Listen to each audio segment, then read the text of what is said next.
Good evening, race fans, and welcome to BSTV, the home of the TCR Challenge Cup. You're watching Season 16, this is Week 8, and we're at Laguna Seca. I'm Pete Bingham, and I'm in the booth with Alan too. Good evening to Alan. Good evening, Pete. Good evening, yes. You are much rested and much more human than earlier in the week, yes? You've recovered from your maladies. Fit as a flea, Pete. Fit as a flea, excellent stuff. And good evening to Sam Boozin, who joins us in the booth again for the second week running. Good evening. Good evening, everybody. Yeah. So, we are here at the, notoriously crash-festy Laguna Seca, massively wide track, 40-degree track temperature though, hot, hot, hot. And going to get hotter because of the time of day that I now can't remember, and I'll find the setting where that is displayed later. A few corners on this track that is, Sam, quite simple to learn, very difficult to master, and hard to not crash on.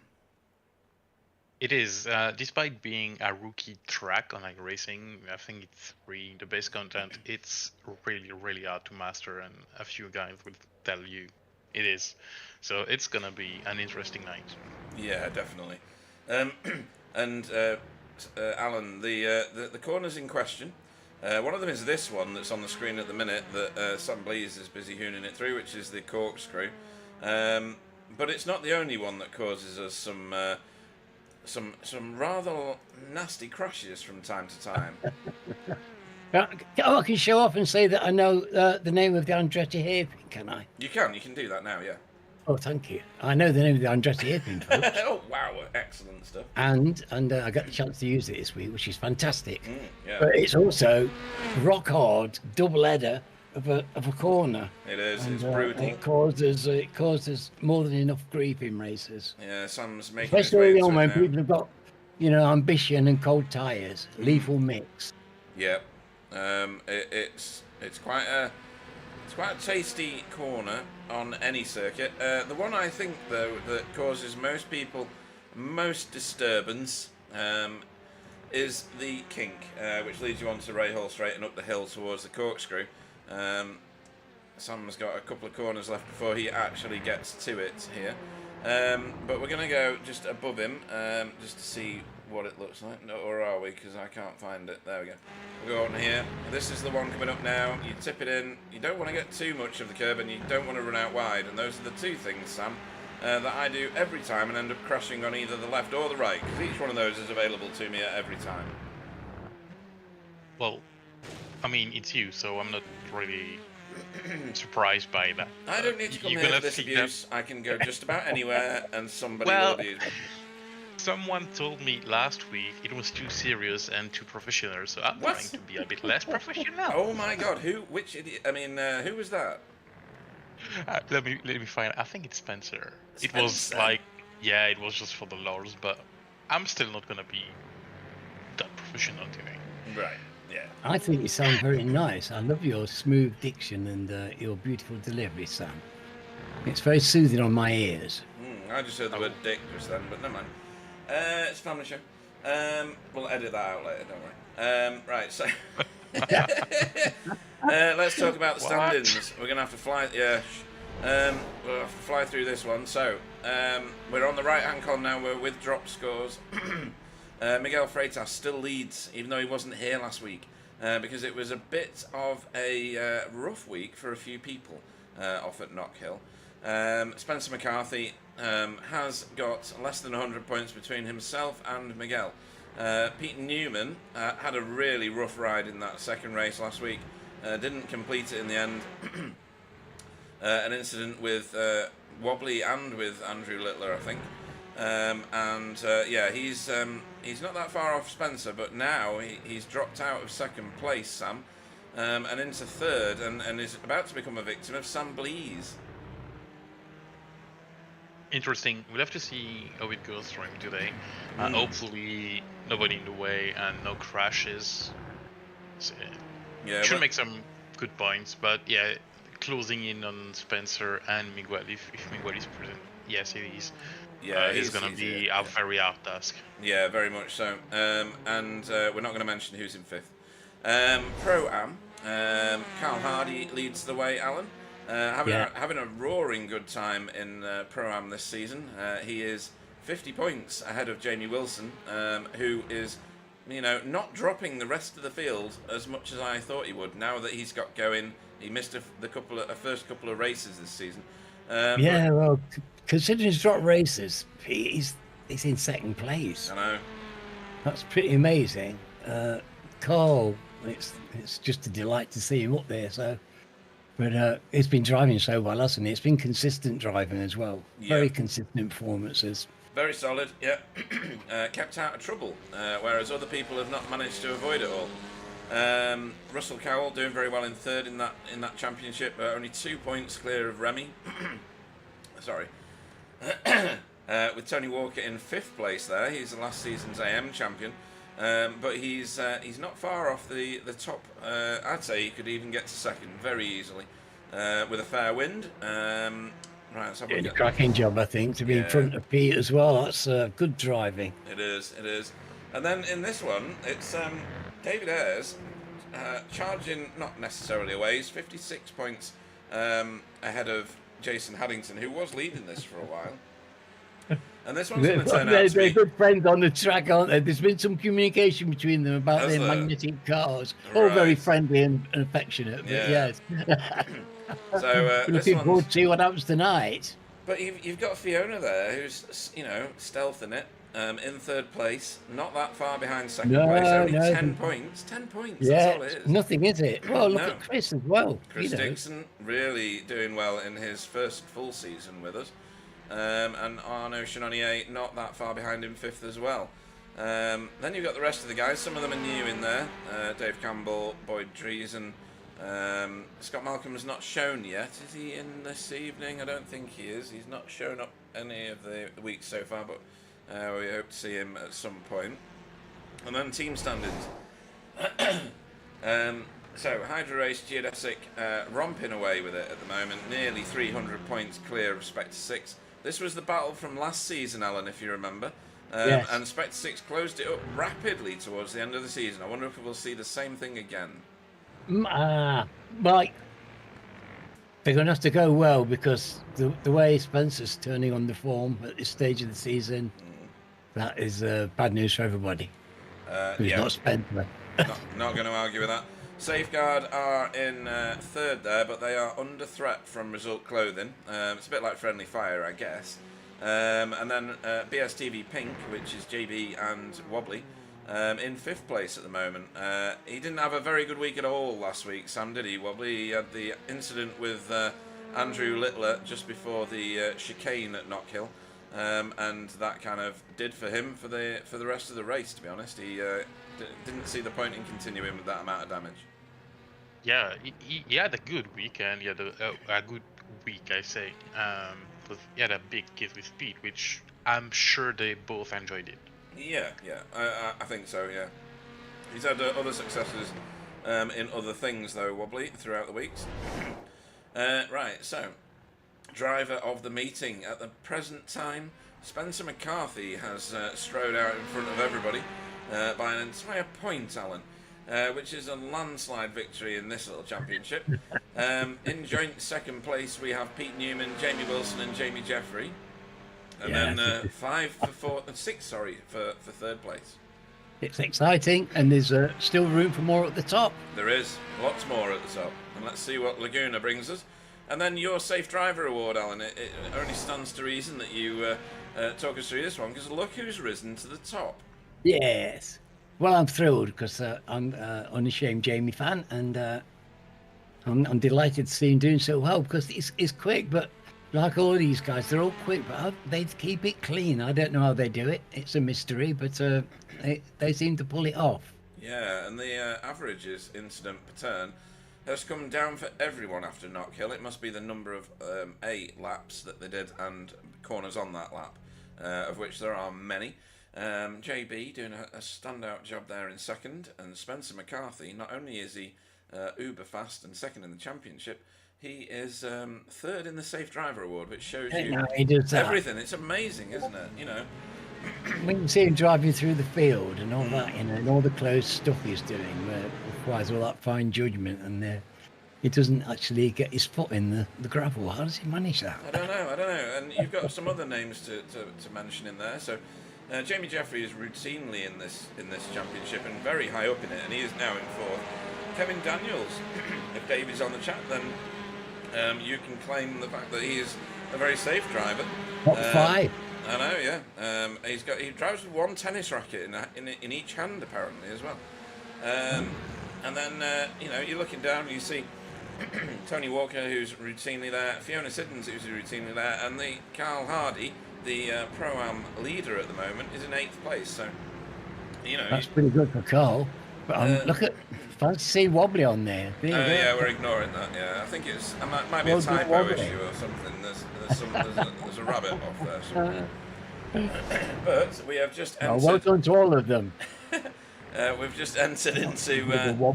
It was a wobble from Wobbly. So he's the first car out onto track for qualifying. 15 minutes of this. And we'll see where everybody floats around to. Nobody on the Time and Tower yet, 'cause nobody's done a lap yet. We have, how many races have we got here? I'm going to have to wait for them to come in, because I think it's something like 27 or 28 races again. Sam, it's quite a healthy league we've got this season. It is. Loads of drivers, loads of races. And I don't know about the tracks, because I haven't followed the whole season, but last week and this week are pretty good track for TCR racing. So it's enjoyable. It is, yeah. I think that the inclusion of 3 classifications of driver has been very successful as well. It certainly meant that numbers have been maintained because people have still got something to race for at this point in the season. I think it's something that we should look to include in other leagues once we get running with them, yeah? It is, and it gives about everybody to something to race for, which is a good thing, especially with the season that long. We talk about 12 weeks, a lot of races, as you said, and let's face it, not everybody can race at the front. Exactly, yeah. So that makes something for the guy a bit further back to race for, which is good. Yeah, I agree. I think it's found an absolute success. All the feedback says so, doesn't it? People are, and we've seen the result on the track actually in the race, haven't we? There's some fierce competitive going on at the back, and it's yeah. Well, the thing is, the outcome of that is that people really enjoying the racing. Everybody's getting a good shout at a good race, and that's what we're here for.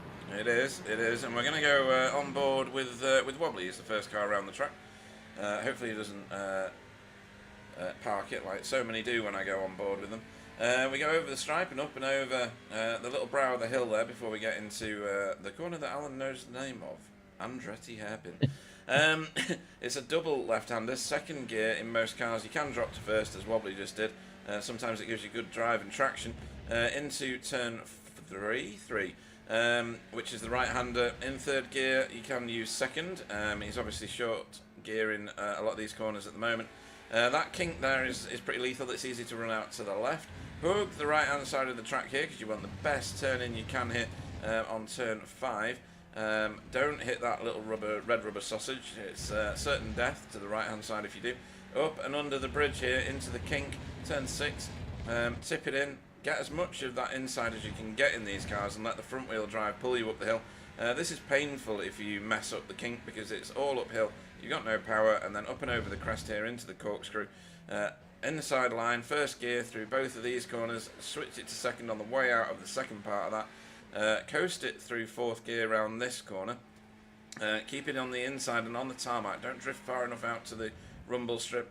Third gear through this right-hander, and then you're heading towards the very last corner of the track, turn 11. Lots and lots of curb on both sides, and on the exit here. It's very generous these days. And then fire it towards the line, and let's see what time we get from Wobbly on his second running lap. 1:31.1, Sam. Oh, and it's just been pipped by Miguel Freitas straight away. Yeah. Well, it was a tidy lap though for all that, and you need to be tidy around here. You do, yeah. It's I was saying before, Sam, it's a massively wide track, isn't it? These cars look like toys when you see them front on with the track. You can get like 6 of these cars across it, but it really does tighten up on certain corners. Yeah, especially the King before the corkscrew. It's super easy to go wide and go into the sand, gravel, or I don't know what it is, something that's not racing line, and you end up in a wall. So yeah, this particular part of the circuit is very short, and you see it just narrows when you get to the King. Yeah, it's interesting. Yeah, it's a very famous corner. I'm led to believe there was a really bad crash there when they'd made this circuit, and it was deemed to be very dangerous. I think there was a tree there or something, which they then subsequently removed.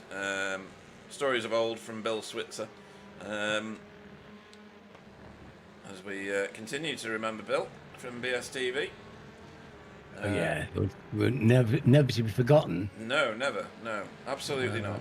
It was one of the reasons that I became a total BSTV devotee.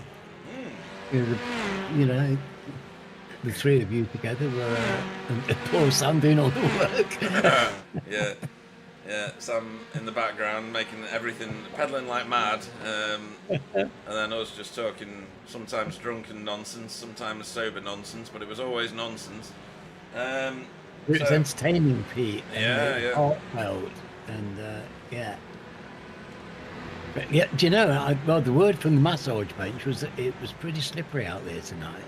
Oh, okay. Well, 40 degrees with the heat's going to do that, right? Yeah, it's there. So there's a couple with some slight handling issues, which could be a bit of an issue at the start. So we need to look out for that. Yeah, and at the minute, Sam, I'm surprised that Pete Newman's not put a better lap in just yet, and Jay Corley struggling, and Spencer. Gosh, look at that, 8th place. A few with time to find, Sam. Yes. I don't know what to say about that because it's complicated in quality. You've got a lot of cars on track, and if you don't have the space to put your lap time in, if you're stuck behind someone a bit slower than you, then you lose everything. So I don't know where Pete Newman is on track relative to other people. Let's have a look. He's getting a toe off Miguel.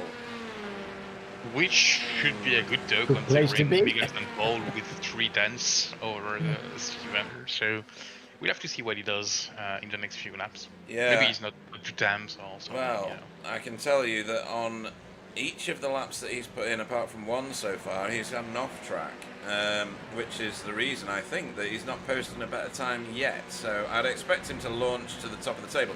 Look at the timing tower at the moment. All the pros in 1 to 7, apart from Pete Newman. All of the pro-ams from 8 to 20, and then all of the AMs at the bottom, 21 to 28. I mean, very rarely see that, do we? I think that's the first time. I'm stunned. It does mean that we've classified correctly for the first time in BSTV history. We've done something right, Sam, I think. Oh dear. So for those of you watching on the stream, don't forget to join us in the chat. Tell us who you're shouting for. Tell us who you're not shouting for. It is BSTV after all. Yeah, we hope you enjoy tonight's offering. It's certainly going to be, especially that 40-minute race. You know, getting through the field when you've got such tight turns as we have at the Kink, and controversial ones at the Corkscrew. Who was that? That's PVG gone super wide, I think it is. I'm keen to see if Pete Newman. Jay. Oh yeah. Could have been Jay, yes, I think it was Jay. Yeah, you're right. And where is Pete Newman going to post his time? Is he going to post a time? I don't think so. No. Still nothing showed as last lap time, so yeah, it's getting short. 5 minutes left. Yeah, he's the one, isn't he, Sam? Needs to do something good and do it quick. Yeah, he needs to put his hands together and go for it, but without off tracks. Yes, yeah. Renee, currently the top Pro-Am car for Cutting Corny TCR. Doing a splendid job here. Tony Walker giving him a bit of pressure, Alan. Yes. No surprise to see these two right at the top of the Pro-Ams. And I think it's fascinating the way these you can't miss this. Look at that, it's just beautiful. It's a thing of beauty, that is. It is. I don't know what's going to happen tonight. It is hard to get past on this circuit. It can be tricky, and I think we might be in for a very interesting first race, because I can't see the toe is. It used to be magnificent around this track. You know, you could be miles away, up to 2 seconds away, and the toe would haul you up that hill. It made a massive difference. I don't know that it's going to be such an influencing factor now, because it has been limited. But I think it will still give us a really good offering for a really competitive race. I wonder if we're going to get maybe 3 distinct blocks of cars by the looks of this. Maybe because we normally get this huge blob of the Pro-Ams, mix it in with the pros at the top there, don't we? We do. But with the way this qualifying's going, we don't seem to be having that block of the Pro-Ams in the middle of the grid at the front, towards the front end. That's not good news. No, it's not. Three positions at premium. There's Pete losing his lap again. I think so. That looked very wide, didn't it? Yeah. Although he's got his toe in still, so maybe it was right on the border. Fingers crossed. Evening to Davey Daniels on the chat. Don't forget your pet talks with Kevin. What does Blimp Cam do here? Is this the one where it's like from the moon? Nearly the moon. I'd say definitely the upper atmosphere. It's a good camera for when you're spotting in an endurance race. Yes, yeah. Especially around this track because there's no forest. We've been caught out like that before on endurance races, haven't we, Sam? Face full of trees. Like the Nürburgring or Schleifer, for example. Yes. Yeah. And I think there's someone. Oh, I can't see. Wait. Oh, it's past you. Okay. yeah. Something like that. Yeah, we've had that loads. You were right with your eagle eyes, Alan. Pete Newman did get an off track on that lap, and it didn't register for him. As Rene Earhart posted himself just inside the pro category standings in 7th there. Oh, he's just got it over Jay slightly. So Kevin's not driving today. What? Kevin's not driving? I thought I'd seen him before. Oh no, he was just in the standings, wasn't he? Oh yeah. Why is he not driving? He can't be playing tennis again. Does he play tennis every fortnight or something? What's going on there? I don't know. Too much tennis out in the Daniels family. Right. Who else is shining at the moment? Miguel Freitas is currently the proud owner of the pole position time with Spencer. Sorry. Well, there's not a lot in it, but I'm not surprised to see Miguel at the front here. I would say that his car is going to be quite happy on this place, wouldn't you? I don't know. The Honda, Sam. It's had some good tracks and bad tracks. I know you're not that familiar with the TCRs and how they perform with their current balance of performance, but it's certainly. I don't know. The Honda has tracks it just does not do well in, but in the hands of Miguel, does that matter? I just don't think the straights aren't very long, are they? So the kind of revving out isn't really that much of an issue here. So much of it's in third gear. Yeah. Sorry, Sam. No worries. I think the only way to raise these properly is to go in reverse. That way you make it rear-wheel drive. But just reverse around the track. That's class. Right. So Pete Newman did post a time in the end that registered, and he got himself up into 9th place. He was second off the top of off the bottom of pro, but I think whoever it was, I think it might have been Jay Corley, just posted the fastest time.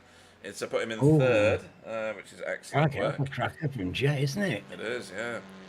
It's going to be the end of qualifying right about now, and we are going to go to our first of tonight's races, a 20-minute sprint race. 35% fuel, and no requirement for a pit stop. I love how the speakers in that corner are just hanging over the fence. That's insane. Anyway, starting grid. Yes, so Miguel Freitas will lead us away in first place tonight for Impulse Racing. Spencer McCarthy will go off second for Hydro Race Geodesic. Jay Corley will go off third for Result Clothing iRacing Team. Wobbly will go off fourth for BSTV Pink. Sam Blees will go off fifth for Hydro Race Geodesic Racing with Stephen Walker sixth for Spectre 6. Jamie Jeffrey will go off seventh for Coupes and Convertibles Racing. Renee Earhart will go off eighth for Cutting Corny TCR Team. Pete Newman off 9th for Result Esports Team with Pure Sims. Roger Morton will go off 10th for Safeguard. 11th will be Tony Walker for Spectre 6 with Chris Needham off 12th for Air Smart Racing. Need to press a button here. 13th will be Carl Hardy for Safeguard. Jamie Wilson will go off 14th for Team Chimera. 15th will be Remy Malaberti for Boots and VDS by Undercut. JB Dejoux will go 16th for BSTV Pink. 17th will be PVG, Pete Van Gool, for Result Clothing. Loic Penalt will go off 18th for Boots and BDS by Undercut. Stefan Goebel will go off 19th for VTS Esports in that Audi. Dietmar Hoos will go off 20th for Cutting Corny TCR Team. 21st will be Arnaud Chenonnier for Air Smart Racing. 22nd will be David Ayres for Result Clothing iRacing Team. Anthony Hilton even will go off 23rd for Mellow Motorsports. 24th will be Boyd Driesen for DB Quasi Racing. And where am I? Fiona will go off 25th. You're doing great. Andy Little will go off 26th. 27th will be Dave Campbell. Chris Dixon will go off 28th. And 29th will be Jason Haddington. Ran that one through a bit quick at the end there because I wasn't sure how much time I had. David Ayres, stop flashing your lights. Look at that grid. It's immense, isn't it? Especially when you view it like that. That's just majestic. What a shot that is. Can you screenshot that? That's a nice camera angle too. Yeah. Anybody think I planned it? I really didn't. Here we go. We're going racing. Green flag.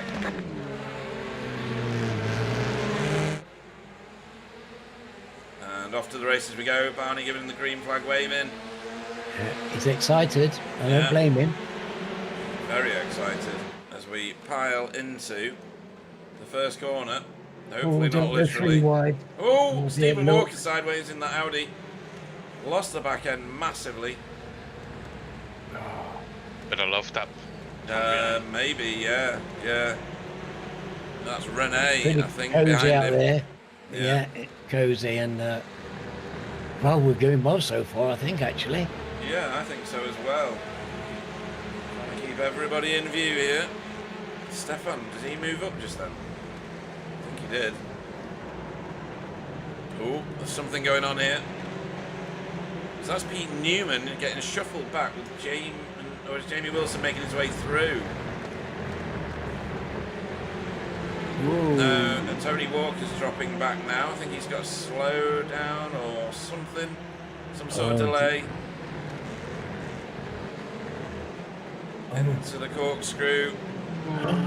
Oh, it's tight. Oh, that is a concertina. Yeah, careful, lads. everybody's stacking up there, Sam. That's a common theme for this track, isn't it? It is. Audience. Yeah. That one was very, very tight. Yeah, it really was. I mean, we've got a lot of tracks on cars. A lot of cars on tracks. Let's try the right way around, shall we? As Jamie Wilson puts a move on Chris Needham. Really hoping for good things from Chris Needham. He had a bad time out last time. As Renee Earhart is putting lots of pressure on Jamie Jeffrey here. Miguel is already the proud owner of a 1.2 second lead, Sam. It's looking ominous. Well, we need to introduce Ballast or something, because that's really ridiculous. It's based, but you know, Miguel, we know what Miguel's like, especially if he gets the pole on these sprint races. It's very hard to catch. Yeah, very, very hard to catch. We've already got David Ayres into pit lane. He's come to replace the light bulbs in the front of his car. Well, that's disappointing. I wanted to see David on the track. I was looking forward to watching him racing. Come on, David. I don't know whether he's jumped the start and that's why he's had to do a stop and go or something like that. I don't know what the penalty is. I can never remember what that penalty is. That's unfortunate. He's doing so well in the championship. Yeah. Fiona getting caught on the hop here by... Who is that? Is that Tony Walker and then Dave Tony? Campbell? Yeah. Right, so she's getting mobbed by... PVG out. PVG? Oh, yes. Yeah. At the corkscrew. Down the steep hill he goes. He's lost a lot of positions there. His car's a handful down there. It's so nose heavy and divey that it just loves the corkscrew. You can barely hold it back. It just wants to squirrel down there as quick as it can. It loves it, but oh my word, it's a handful. Yeah, and that's wobbly upper position on Sam Blease. So Wobbly's found the speed and the velocity clearly. That's a good pass for Wobbly because it's not easy getting past Sam on any circuit. No, definitely not. That lead isn't getting any bigger really, as Wobbly's coming now under pressure from Sam Blease. Not going to do it around the outside of turn 5, that's for certain.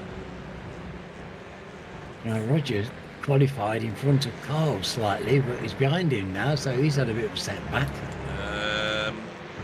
Trying to find them. Oh, yeah. Carl Hardy's having a blinding race, up 4 places so far. Doing a really stellar job with his teammate behind him there. Yeah, they're making hay. Really very are, good yeah. hay. There's not that many cars that are up many positions. One key one, Dave Campbell, sorry. This is DB Quasi Racing's colours. Do not adjust yourselves. It's not Team Chimera paint. And he's up 5 places from his start position, doing a great job, moving forward. Pair of them together. Nice to see their cars in one shot.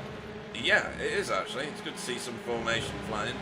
As Miguel Freitas posts the fastest time of the race so far.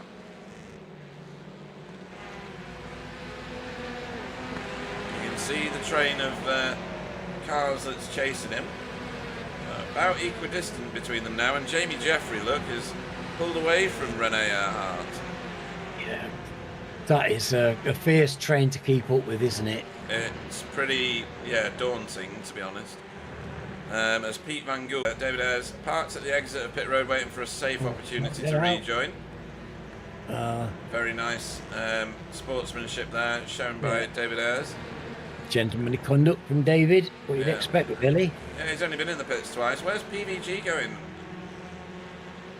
Yeah, off track again. He wanted to just make sure the sand was, even and level there, I think it was, Alan.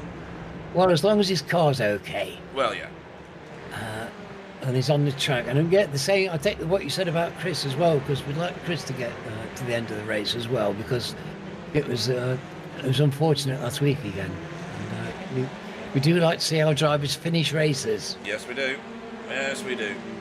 So, Arnaud Chenonnier, currently the top AM driver, being hounded at the minute by Stefan Goebel. Arnaud Chenonnier 4 places from his start position. A few cars that have drifted back behind these guys, but he'll be very, very appreciative of the points if he can stay in that position to the end of the race. He's a fierce old racer, as I know. He doesn't give anything away. He'll be doing his absolute eyeballs out best. Yeah, he's matured a lot. You don't see the overly robust defending that we saw of him of old. Now everything is very well calculated. You don't see him in deep trouble like once upon a time he was. Very much a matured racer, I would say. Yes, I think that's a very fair thing to say, because it did used to get hold up of it for some late dives and things like that. But you're right, his head's completely changed. He drives very nicely, and it's always great to see him on the circuit.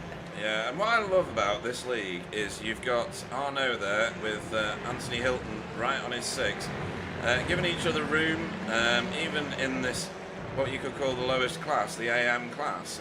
It shows that even the lowest class in here is still a very, very high caliber of driver, Alan. Yeah, there's no bad drivers in here. There's really good drivers and superb drivers, but there aren't any poor drivers. Everybody's experienced. Everybody knows the car inside out, and they're used to being around each other, which is one of the big things about league racing. You're accustomed to the people on the track with. You get over time, you get a sense of what they're going to do in any given situation, and you can drive accordingly. Yep. And it makes for great racing. It does, and that's a very good description of that. Sam, we've got Stephen Walker here, putting bags of pressure onto current reigning champion, Sam Blees. That Audi seems to be well lit up at this track. Stefan's doing well, Anthony Hilton's doing well, Stephen Walker's doing very well. Is this just a track that lends itself to the Audi, do you think? The Audi or the driver. It might also be, I think driver said BOP is quite, well, it's better nowadays. Yep. I don't know if the Audi still lacks this top speed thing. I think that's what it lacks the most. But I don't know, I'm not really into, all the car performance.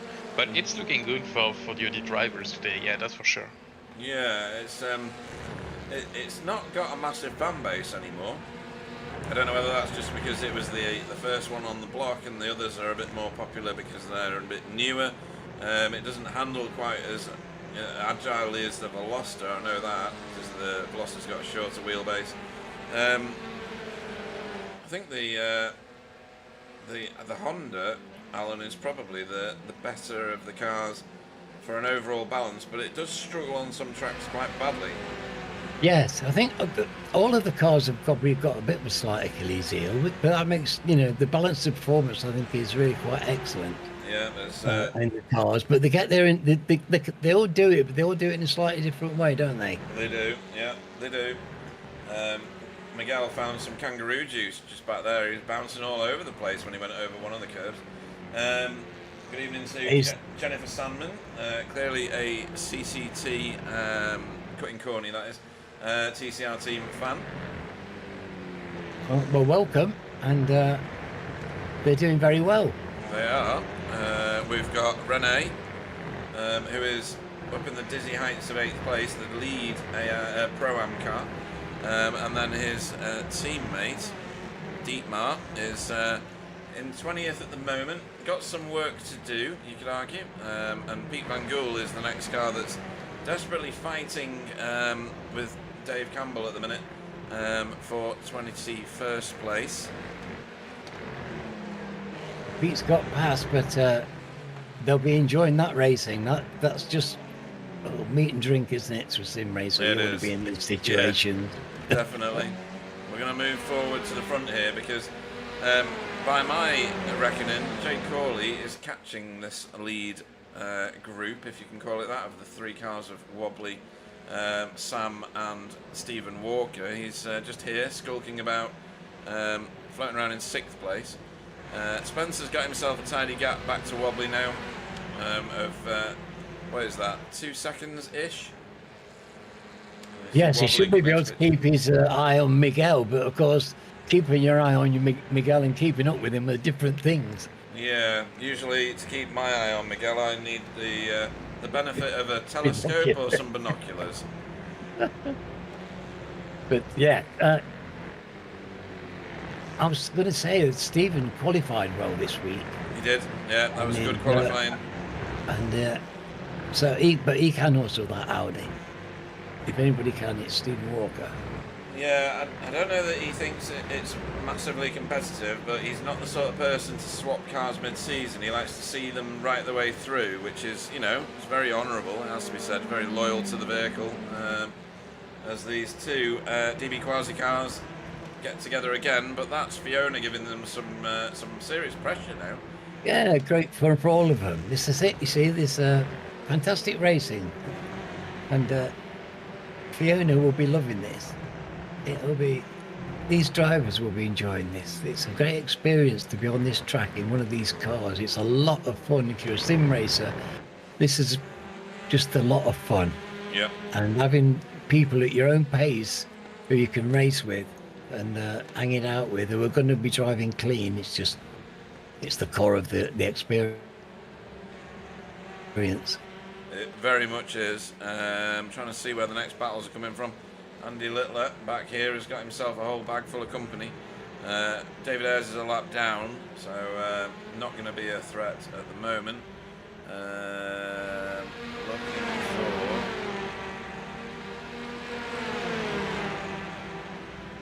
All useful laps though, Pete. Yeah, very. All useful laps towards the main feast. Yeah. There's always something to be learned, and track conditions will be similar. A bit more rubbered in, of course, but that's all to the good. Yeah, 6 minutes to go ish, and everybody's very much found their groove now. You can tell that this is a very different track style, Sam, because at this point last week we'd already lost a whole bag full of cars. This week not the case, as Sam Blease I think had a slowdown. That's an unusual one. Where's he got that? At the top of the hill, do you think? Girls crew probably. Yeah. That is the most common place to get a drive through around Laguna Seca. Yeah. And probably the king before he goes through. Yeah, he's losing a lot of time and quite a few positions right now. Yes, he is. He's dropping back quite rapidly, and the next 2 cars are on him. Jamie Jeffries suddenly lit the wick, and he's found his pace. I'm looking back through the standings here. Loic is giving real pressure now to JB for BSTV Pink.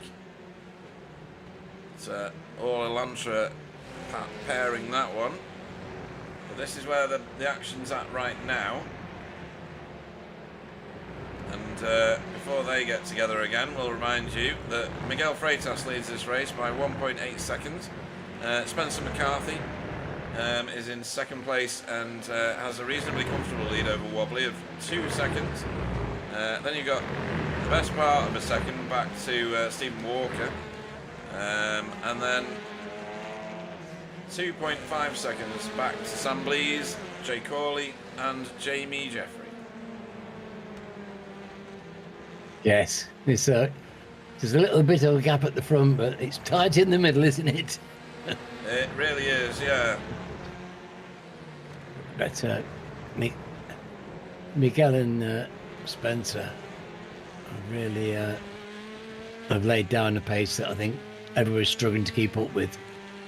At the moment, yeah, it's Miguel Freitas with the fastest lap of the race, a 1:30.55. He's 0.2 faster-ish than anybody else on track. The top 4 are in the 1:30s, and everybody else is 1:31 and over. This is where they're missing the draft. Probably, yeah. I think you could probably say it would have been a bit closer in the draft. That the laps would have been slightly tighter. Yeah, it makes just because, like you're saying, it can make just a few tenths difference, but that's all the difference that there is. Yeah. So, in an odd twist of fate, Arnaud is no longer the lead AM class car. Let me go to class standings. It's now Anthony Hilton who's taken the mantle of the highest positioned AM class car here in that Audi. Chasing another Audi at the moment, funnily enough, in the form of Stefan, who's in the classification above in Pro-Am. Renee, sorry, go on. No, two competing Audis, and Yeah. now Stefan knows all about Audis as well. He's another one who's another experienced driver of an Audi, if ever there was one. Yeah, absolutely right. Back at the front here, we have... Where is Sam Blease? Oh, he started to pull away again from these two. Not that far in front of them either. Pete Newman starting to come through the field again after having a bit of a bad first couple of laps. He's got Roger Morton ahead of him now. Everything seems to have stabilised right at the front. But this is where the main battle is. Jason Haddington is in the pits, and he's been there for quite a long time. Not sure what that's about. I didn't see. Oh, did I see? He did jump to pit road. This must be it. Shame. Let's see what this is. He's going to tip it into the kink here, and I think the kink's going to have claimed a scalp, Sam. And he's going to do the left-hand wall like I have often done. Yeah, that'll do it. I'm surprised it's only the first one. Yeah. But he had to beat Jason. I mean, well, he didn't spin. He didn't spin, you know. That's true. That's disappointing. -1 for the... -1 for style. Not spinning. Yeah, no spinning. So Come on, 2 James. left. Still got the big one. Yeah. Leader's just crossing the line now. So, yeah, that's going to be 2 laps. 2 more laps. So anybody that ran their fuel down to vapors, they may... Well, I don't think they'll get caught out. No, they may well get caught out. He may just creep over the line with just seconds to go. Where else have we got stuff going on? PVG making his way back through. Has got Arnaud Chenonnier in front of him. We've got Tony Walker, who's been into the pits. Let's see if I can find out what happened to Tony. This is what happened to Tony Walker. He's behind this little battling group here. Tucks it down the inside of Arnaud Chenonnier. And then, a netcode. Netcode pulled his car across the front of Arnaud's car. And you don't want to see that, do you? Solid air. No, yeah, that's a tough hit as well to the wall. Yeah. The walls here are not the softest, it has to be said. So Tony Walker might feel aggrieved at that until he probably watches it back, and then he'll realise what's happened there. Who else have we got? We know what happened to David Ayres. Well, we kind of don't actually, do we? Because he went into the pits, and then he went into the pits for a second visit. So I don't know whether he was serving a penalty on one or the other of them. I do think he had a penalty on the first one, probably a jump start, and then I see a crash on my event tracker at 7 minutes 42. So that's about 5 minutes into the race. Yeah. Which is what the second trip to the pits was. Yeah. PVG round the outside. Ooh. No, he thought better of it, and he's taken that momentum, and he's trying to roll it through the last few corners on the track here as we do go for another lap. We will see Barney waving his flag when these two go across the line. There it is, top of your screen. A good bit of driving, because that is an overtaking possibility. You've got to keep a cool head going around there. We've got somebody like PVG behind you. Yeah, Honda on Honda this is.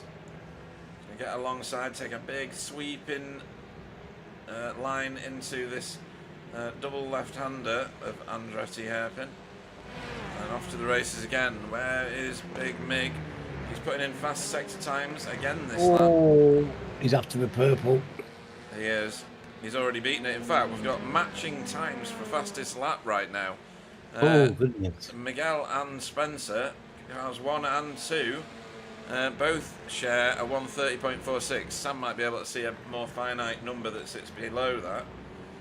But I can't where I'm sat at the minute. So yeah, tell me we've actually caught a checkered flag. We have, and it's due to Sam being in the booth with us. That's what that is. So Miguel Freitas takes that victory here in the sprint race. Ooh, we've got a proper battle here going across the line. Oh, Jamie Jeffries just pipped Jay Corley. That corner's great for that kind of thing, though, isn't it? It is. It sets them up, those sprints for the line. After that right-hander, it's left-hander. Hold on. Yeah, left. This battle's still raging here. Further down the field, Arnaud's doing a heck of a job. He's keeping PVG behind him. An all-Honda affair, and PVG's run wide there at the last corner. So that won't help his cause. Fine bit of racing. Really good, a bit of damage on PVG's car. Sorry, what was that? Front left is a bit bent. A bit dented, isn't it? Yeah. Seen some activity along the way. Yeah, Pete Newman hasn't been able to catch some position back. Let's have a look. No, he didn't. He finished 11. Wow. Two Yeah, down. just outside the top 10. And Fiona, that was battling with the two DB Quasi racers earlier, fell back a little bit, back to her start position. But looks like she's happy. Mr. Campbell, is Mr. Campbell behind her? Yeah, that's a good point, actually. I wonder what happened to Dave Campbell. Oh, I can't see it now. Crash. I thought I was going to get it, but I didn't. Right. Yeah, I think it was a crash, for sure. I have a crash on my event tracker with enough track from Fiona at the same time. Ah, okay. So probably crash away the action. I don't know. Hard to tell without seeing it. Yeah, definitely. Impossible to tell. So, Miguel Freitas was your winner of tonight's first race. He's not lost his winning ways, has he, Alan? No, I don't expect him to be honest. Well, I mean, he wasn't here for 2 weeks, so he's thrown those away. Sorry, 1 week. He's thrown 2 races away. So Spencer McCarthy came home second there for Hydro Race Geodesic, with Wobbly in third on the bottom step of the podium for BSTV Pink. Stephen Walker in fourth for Spectre 6th, and Sam Blees in fifth for Hydro Race Geodesic. Jamie Jeffrey finished sixth in a hard-fought battle there right at the end for coupes and convertibles racing, and he was racing Jay Corley. I think Jay Corley's stream will be pretty good today. Who finished in seventh for Result Clothing. Renee Earhart, the first of tonight's AM drivers for Cutting Corny TCR, was chased home by both of the safeguard cars. Carl Hardy in 9th, Roger Morton in 10th. Pete Newman finished in 11th for Result Esports with Pure Sims. Remy Malaberti finished 12th in a very solid performance, actually. Boots and VDS by Undercut. Jamie Wilson finished 13th for Team Chimera with Chris Needham in 14th for Air Smart Racing. JB Dejoux finished 15th for BSTV Pink. Loic Penalt finished in 16th for Boots and VDS by Undercut. Stefan Goebel in 17th for VTS Esports. And then the first of tonight's AM drivers, Anthony Hilton, gets the top spot there for Mellow Motorsport. Let me move this forward. Dietmar Hoos finished 19th behind him for Cutting Corny TCR. Arnaud Chenonnier finished in 20th for Air Smart Racing. PVG finished 21st for Result Clothing iRacing Team. Sorry, Arnaud was the second of tonight's AM drivers over the line, and third AM driver over the line was Boyd Driesen, 22nd for DB Quasi Racing. And then all the work guard cars: Andy Littler 23rd, Chris Dixon 24th, Fiona 25th. Then Dave Campbell, after a crash that only Sam knows about, for DB Quasi Racing. David Ayres finished 27th for Result Clothing, and Tony Walker, he was classified 28th for Spectre 6. Right. I think that was quite the event, Alan. Yeah. Sorry, go on. Sorry, no, go on, Pete. I was going to say it wasn't nearly as crash-filled as the last 2 weeks, but this is a completely different style of track. Yes, no, that was. I had fears for that T1. You know, Yes. Andretti.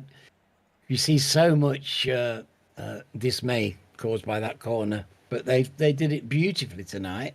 Everybody's had their eyes on stalks, and there's been very little inter-car action except of the very kind that we want to see, which is people really getting stuck into racing. Yeah.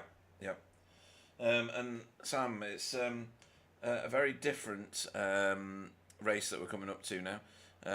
Let me take the picture away. I was only looking for the temperature of the track, which has gone up. It's gone up to 43 degrees. But because this track is so much wider, it's still got technical pieces on it, but it's a much more flowing track than Knock Hill. Knock Hill is a track where you are desperate to get your time in. Desperate to get from one corner to the next, whereas this one, well, you wouldn't do what Wobbly's just done, but you do get my point. This is one where you can calculate a lot more, right?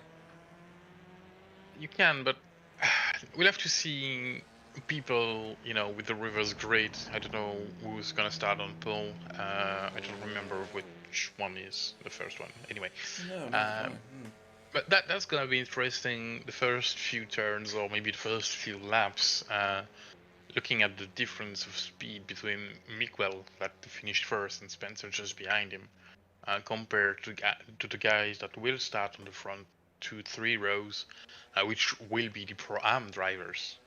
Yeah. That's going to be a real challenge for those fast guys to go through, but safely enough to not go off track. The King is going to be a very difficult turn because maybe the Pro-Am drivers won't be as committed as the fast ones. Yeah. They will catch, and if you get caught by that, you might, put a wheel on the sand and then go into the wall and probably lose your race. So they will have to be careful. Yeah, absolutely. The care has to be taken, and especially with pit lane entry here. It's that's gonna be a good one. Yeah, it is. We saw Wobbly do a pit lane entry from the blimp. I mean, when they start doing that, that's going to be a real dangerous thing. Well, especially if they do them from the blimp. Yeah, absolutely. Well, the entry and the exit from the pits is a bit problematical here. Yes, yeah, both of them. It's very narrow, very tight. You got to be in first gear pretty much for both. I think it's second gear for the exit, but. Let's go through the standings. I'm going to do names only for this one. So JB will lead us away. He was the 15th positioned car in race 1, and he gets to lead us away for race 2. Chris Needham will be on the front row next to him, an ex-champion, albeit in GT4. Jamie Wilson, again, towards the front of this reverse grid in 3rd. He did so well last week. Romeo Malaberti in 4th. Pete Newman will start 5th. Roger Morton will start 6th with Carl Hardy 7th, next to Rene Earhart in 8th. And the row behind will be Jay Corley next to Jamie Jeffrey in 9th and 10th. 11th will be Sam Blees. Stephen Walker will go off 12th. I'm going to press the right button this time because I pressed the wrong one last time. 13th will be Wobbly for BSTV Pink. 14th will be Spencer. 15th will be Miguel Freitas, his joy for winning the first race. Loic Penalt will go off 16th next to him with Stefan Goebel in the row behind in 17th. Good evening to Marco Lewert, by the way. He'll be shouting for the VTS cars. Anthony Hilton will go off 18th. 19th will be Dietmar Hoos. Arno Chenonier will go off 20th. 21st will be Pete Van Gool. 22nd will be Boyd Driesen. 23rd will be Andrew Littler with Chris Dixon in 24th. 25th will be Fiona. 26th will be Dave Campbell. 27th will be David Ayres. Tony Walker will go off 28th. And 29th will be Jason Haddington. 29 cars. I thought it was 28. So there you go. Shows how much attention I was paying. Probably Carl put weight on. I thought they were 30 cars. We're going to go back to this camera to start us off. Oh, yeah. Brilliant. Fantastic. I really wish you'd get a screenshot of that. It's fantastic. Put it on my computer. Yeah, lights are coming on and they will soon go out and we will go racing again in this 40-minute race. Well, there's a lot on this, Pete. This start is absolutely trepidatious here. These guys going to be wanting to make a fast start and make early places. We see it every week. And we've got this queuing up now already. Yes, we do. And it's stacking up on the corner entry, the apex of the corner entry. A few cars going wide there. One going very wide. I think it was Loic Penalt. It was. And he's not the only one. Crikey. Still, everybody's going still on the track. And what a start. Yeah, JB has managed to retain that lead through the first few corners. Even with the bumps. Yes, even with all the shoving and bouncing off each other. Rene Earhart right in the thick of it there. He's got 2 Geo cars. We're going to go 3 wide. No, we're not, because that's Rene round. That's pretty tough crash, that one. Something snapped at the rear when you touched the wall. That's going to be expensive and time consuming. Just bumping each other. I'm glad to see the Chimera start is still a thing, because Jamie was on free position at the start. Oh, Miguel and Loic and Arno Chenonier. So we saw that at the top of the picture there. Yeah, that was a 3 wide thing. Yes. In that corner is a tough one. No, that set Miguel slightly back, and that's made it harder for him to make the drive through. That could be good news for others. Yeah, it could. Pete Newman started high up because he finished lower than he possibly should have done in the first race. Fifth, he's going to make a meal of it, Pete, isn't he? Yeah, he's already into second. He lost ground on JB and he's not battling with Chris. I know, yeah. JB's doing a great job at the moment. Don't jinx him. No, true. Yep. I never said it. I take it back. Yeah, we were talking about Wobbly. We know that. Yes. We can jinx Wobbly. Yeah, we can curse him any day of the week. A lot of shuffling around here where Loic is. He was in that crash. I think it was Loic anyway. Oh, no, it wasn't. I think it was Remy Malaberti, and he's on his way back out of the pits. Oh. Wasn't he the one that got... I know, that was Rene. Yeah, Rene was the one that got mullered on the way into the kink. He's back on track as well. Now, it's worthwhile coming back out in these races because there's a pit stop. If you can do a bit of fuel saving, you could actually make it to the end potentially. But it's a tall ask, it really is. I think we have someone now. Dave Campbell? Dave Campbell? Oh, yeah. That's a bad spot as well. He's on the outside of the kink. Let's have a look and see what's happened. Is this might want to tow Dave. There we go. Is he towed now? Yeah. Yeah. Yeah, cool. So what happened here then? So he's making his way towards the kink. Oh. Is that technical? It looks technical to me. Yeah, it looks technical, doesn't it? Yeah. And he had a hard time clearing it. He probably had a black screen or something scary like that. It would suggest that. Yeah. Oh, here we go. We're sorry, I need to go back to live racing because Jay Corley and Wobbly are having a bit of a tete-a-tete here. I think Jay's just either overtaken him or fended him off. Jason, I think that doesn't look very happy on this car. So does he not? Something probably happened at the start of the race because I saw him towing on first lap. Okay, we'll go and find that in a second then. And Arno as well. Yeah, Arno is DNF as well on my screen. Yeah, Smart Racing not having the best of times at Laguna Seca in this race. Oh, it's unfortunate. It is. They provide such good racing at for the guys in the AM League. You know, that's it's a shame for Jason to lose those points, and it's a shame for the people who are scrapping him hard. And we just don't want to lose drivers, do we? We don't want to lose people like Arno and Dave out of the race. We just don't. It's heartbreaking for the drivers who put the time into practice. It really is. And you're full of adrenaline and you're excited, and then bang! It's like a bucket of cold water. Horrible. So this is Right. So I'm not sure why he's carried on in a straight line, but yeah, that was pretty close. Rene clearly didn't know there was another car coming, or hadn't looked at his relative or whatever, so he shouldn't have been doing what he did. But I'm not sure what happened there with Jason. I think he couldn't have locked the brakes up, could he? That was not normally, not in a front-wheel drive car. Yeah.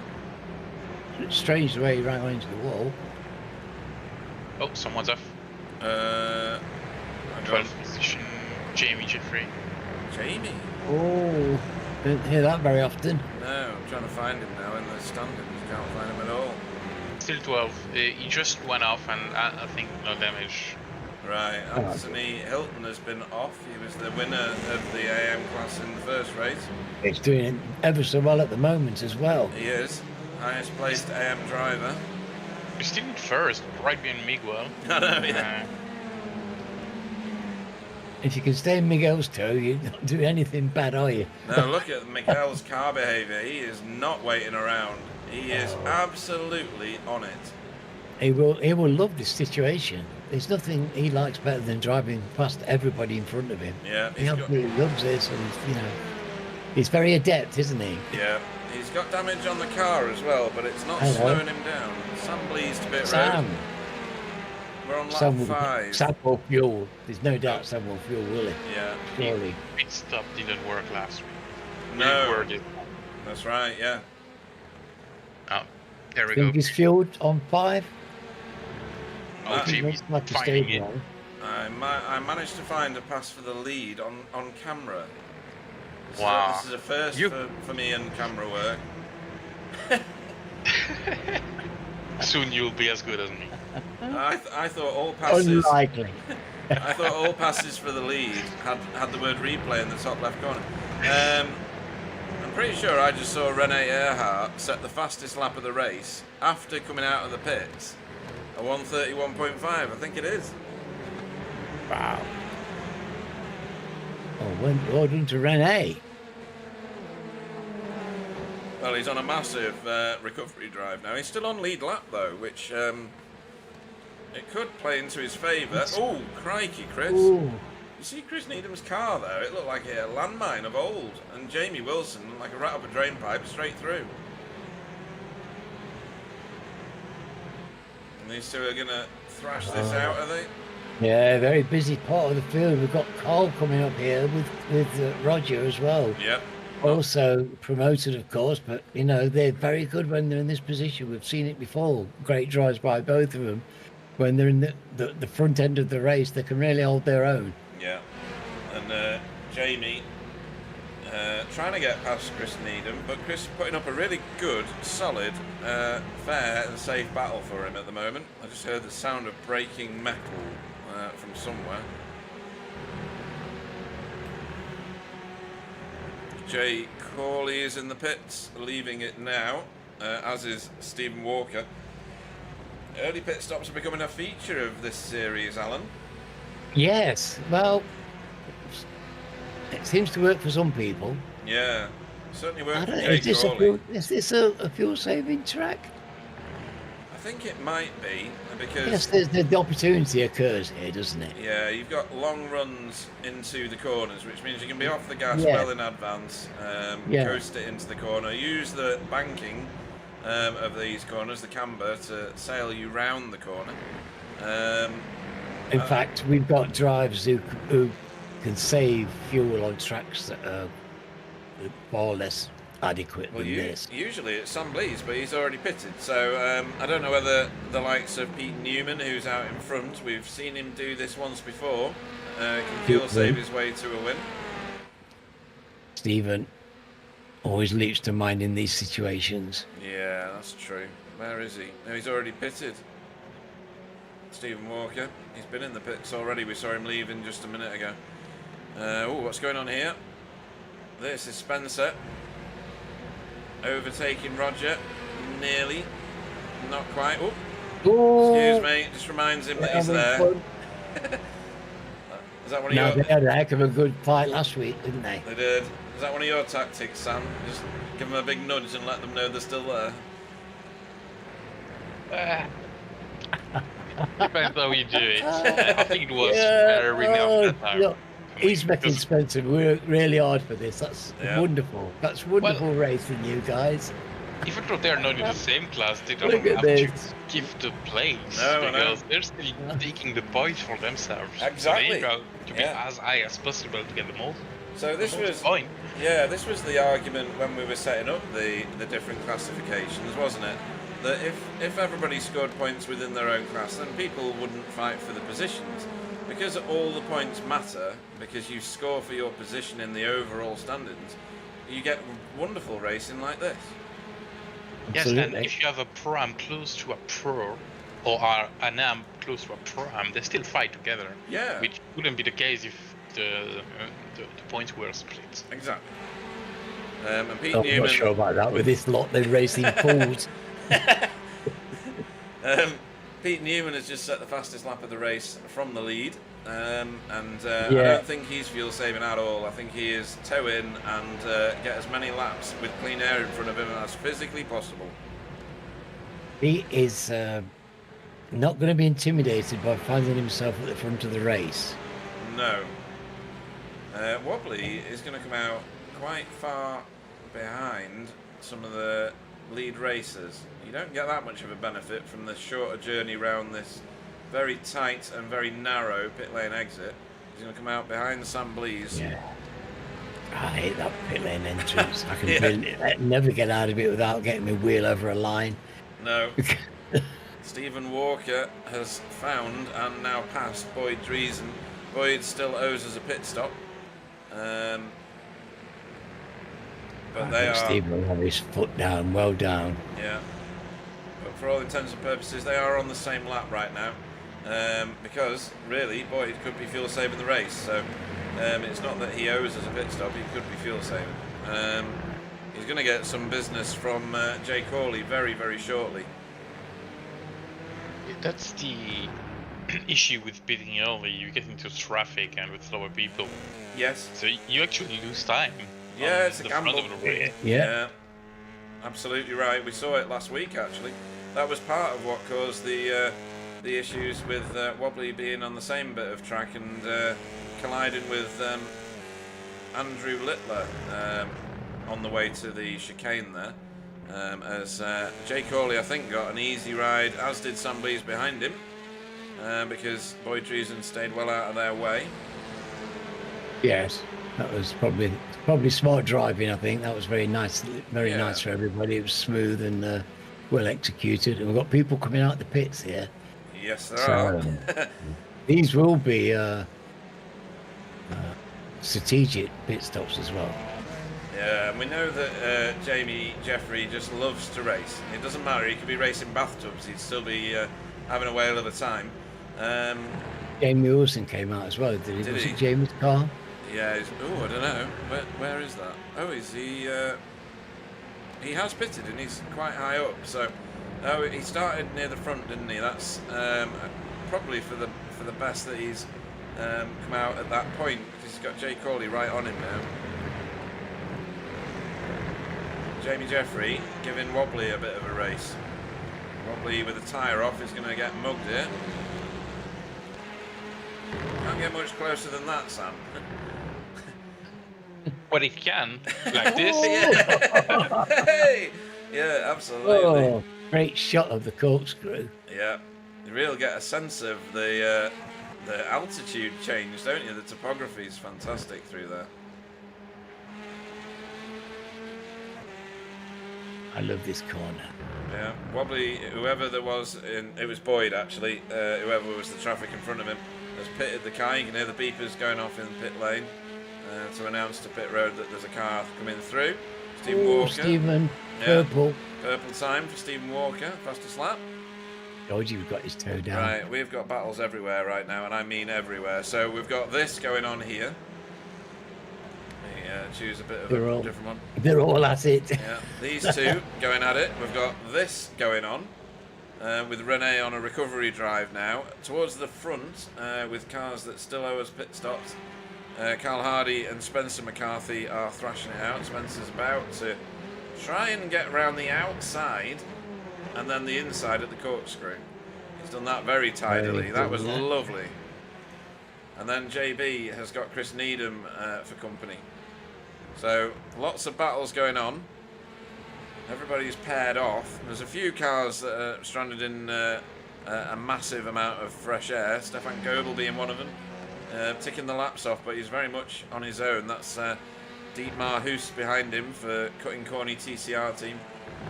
A couple of cars ahead of these guys that have just pitted is Carl Hardy. And Tony Walker is in there now as well. He's just entered the road. Sorry if I'm being too professional, but the first one in queue is Stephen Walker that has pitted. I mean, first one to have pitted is Stephen. Yes, absolutely right. You're bringing a level of professionalism which is alien to myself and Alan, particularly me. I know. Looks like he's slightly in Diamond Pete Newman. Okay. Right, we'll have to see how that pans out. What's going on here? Everybody's here. The whole field is right here. Oh, Cole's just coming out. Yeah. Did someone turn the lights off? It did go darker, didn't it? Yeah. I didn't press anything that I wasn't supposed to. Bit odd. And then the lights coming on. I think we had a cloud. I think we've got a cloud over Laguna Seca. It's the only one for months. This being a desert and all. Yes, I don't see many. Now, how's Jamie doing? He's clinging on to Jamie, funnily enough. Team Jamie. Like he's doing, that's a pretty good job. He's been there for a little while now.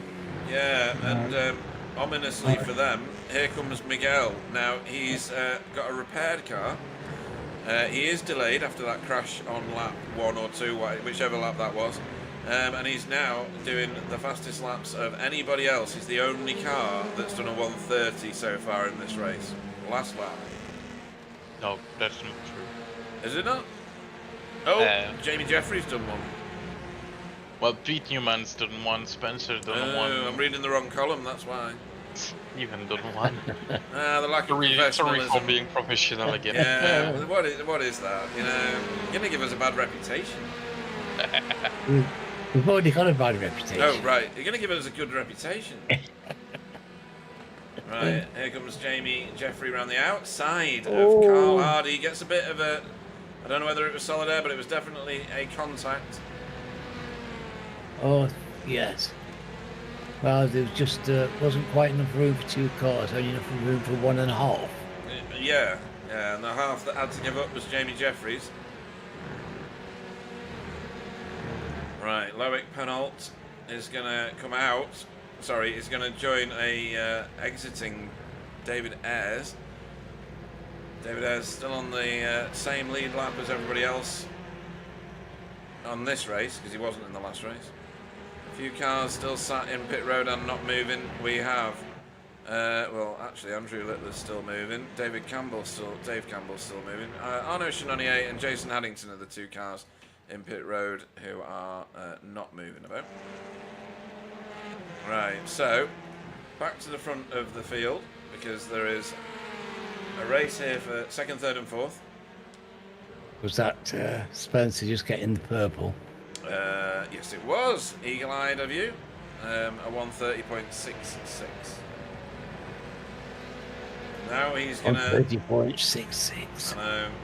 Jesus. Freshly beaten there by Stephen Walker. 1:30.65. In the world of one-upmanship, it's 1-0 to Stephen Walker.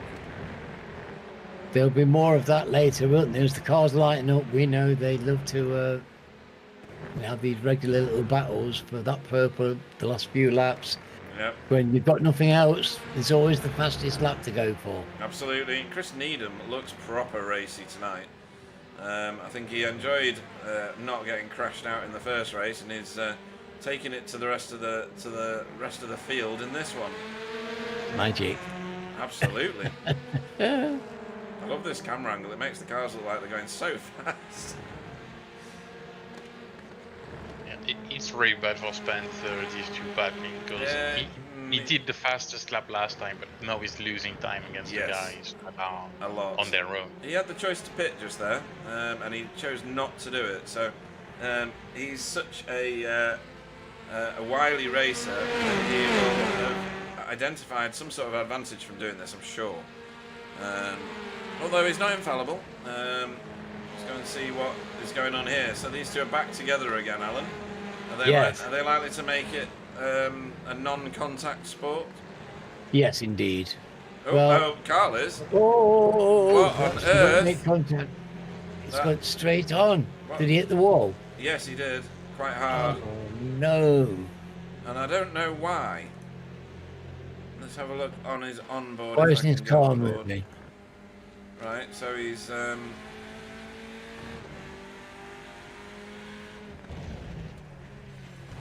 just... Oh. I don't understand at all. None of that makes sense to me. Anybody? Well, he looks like... see where he was going.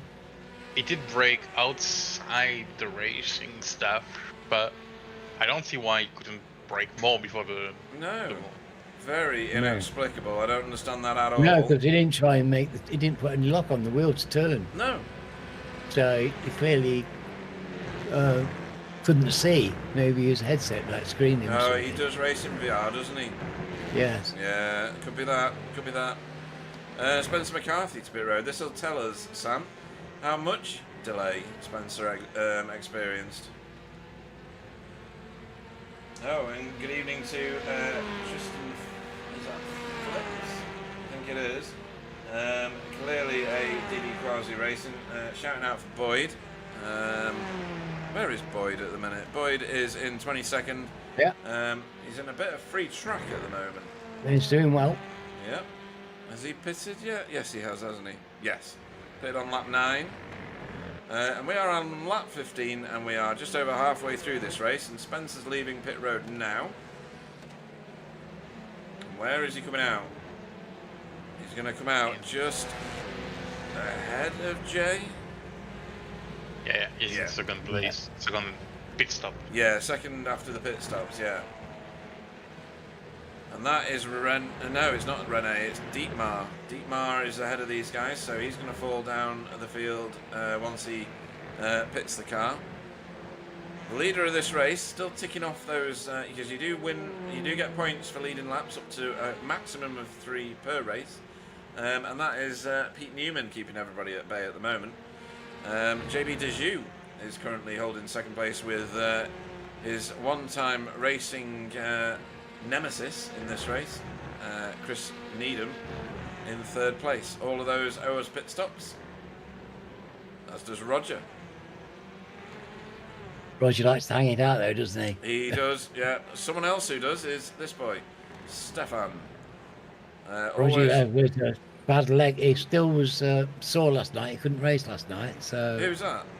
Roger. Oh right. Oh yeah, he's still got a broken ankle, hasn't he? So. Yeah. So he was getting pain yesterday. So he didn't race last night to save it up for this, I think. Yeah, I missed it. It was going to be a tougher race. Yeah, I missed a message from Nicola Jeffrey on the chat. So good evening to Pete and Alan. Looking forward to a tidy race. Come on, Jamie.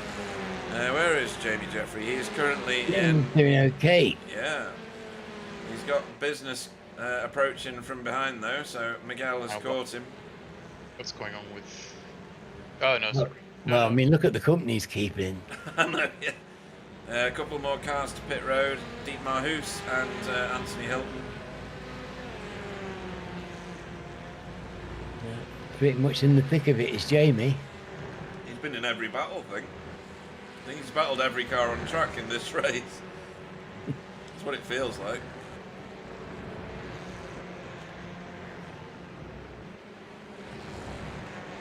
What did Jay Corley just do? Oh, right, Jay Corley found a battle with Sam Blees. That's what happened there. So, same as ever. Everybody's pairing off and fighting. That's Wobbly right behind these two. Jay Corley a little bit sideways in that Honda into the corkscrew there.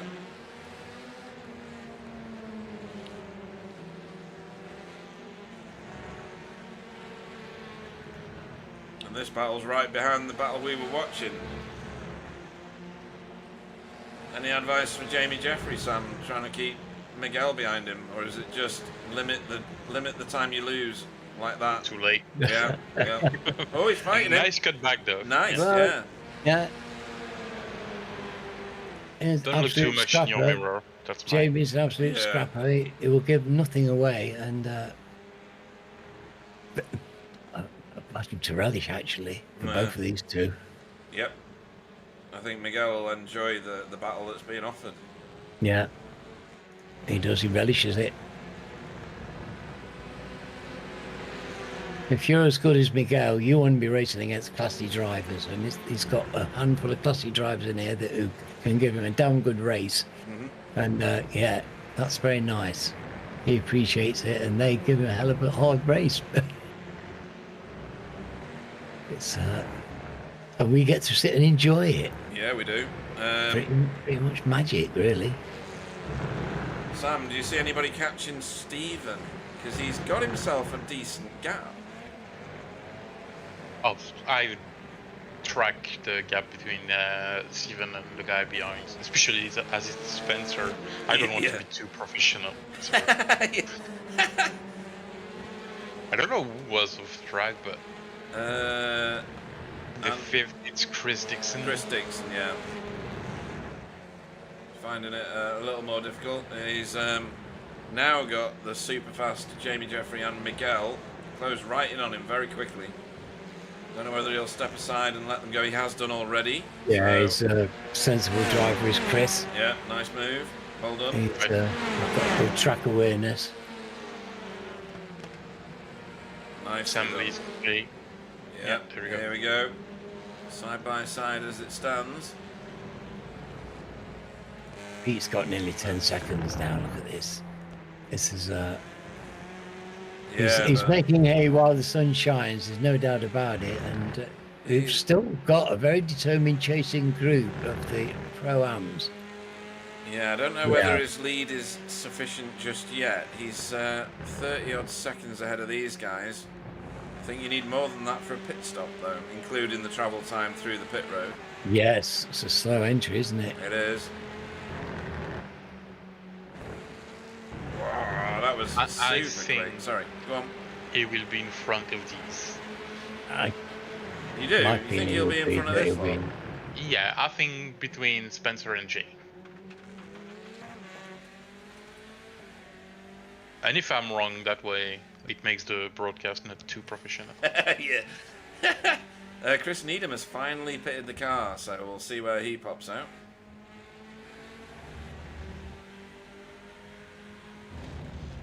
Fingers crossed he doesn't have any problems. Yes. He's had no luck at all in some of the races this season, and he's such a class driver.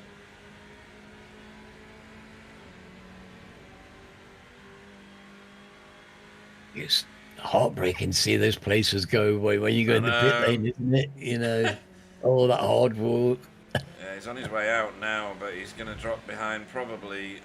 Oh no, he's come out ahead of Jamie Wilson, but not by much. Oh right, right there. Just out of shot at the minute. But Pete Van Gool and Jamie Wilson are getting it on. Tony Walker, he's very, very fast. He's catching these guys.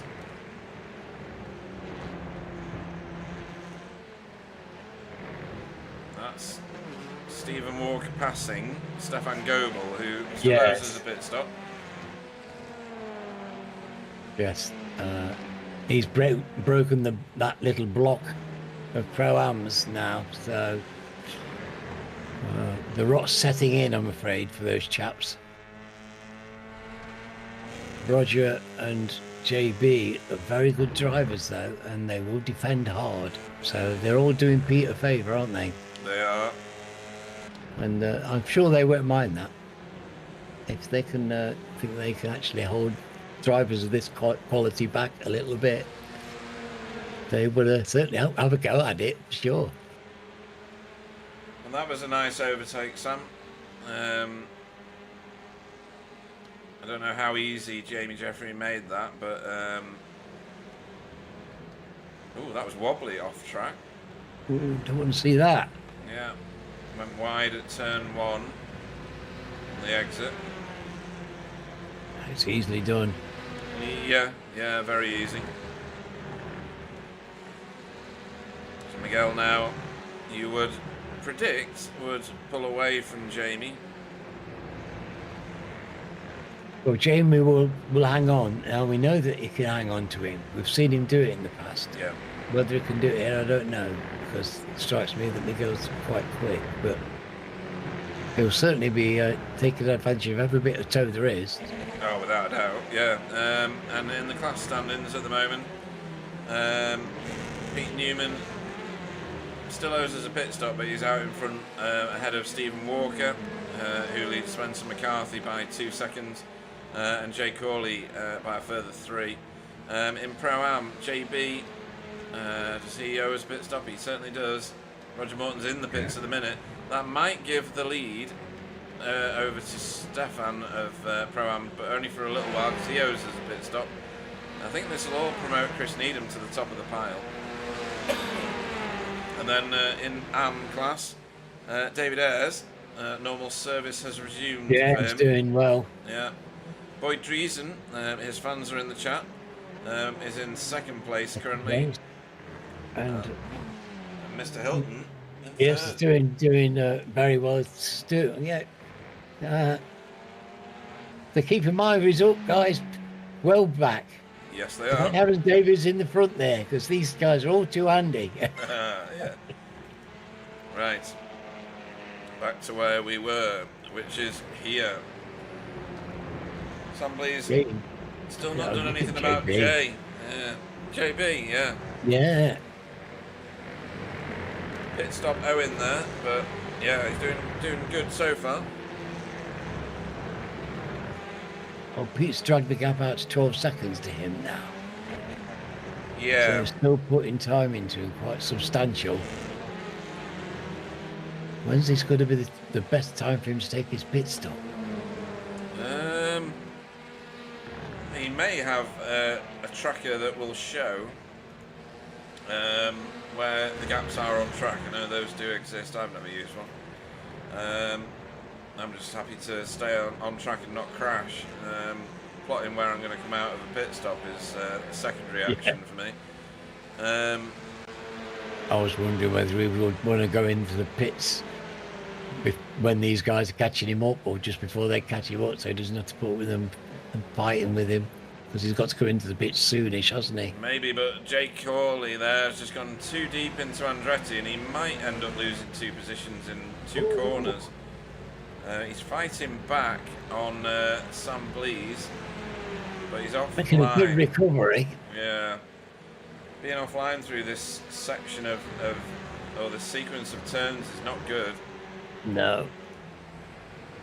No, it's easy to do. You can knock your rhythm, and it's amazing how disastrous that can be in the short term. Yeah. You've only got to do. See, it makes you creates misjudgments like that. Oh, 2 into 1 doesn't go at the kink, boys. Oh my God. Wheels on the sand, scary stuff. Pass me and my blood pressure pills again. Well, all right in front of Miguel. Yes, yeah. That's only helped Miguel, hasn't it, Sam? It's just fired a couple of cars right onto his bonnet. Yeah, he's coming back. And he's really enjoying to see the battle in front of him so he can catch up to the guys. Yes.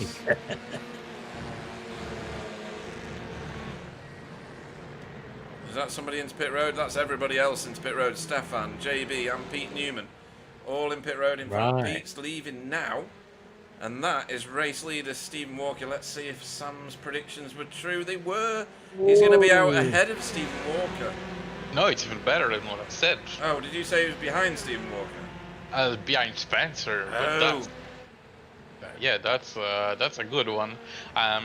That's what we talked about. These guys, Steven, Spencer, Sam, and all the other were caught in traffic.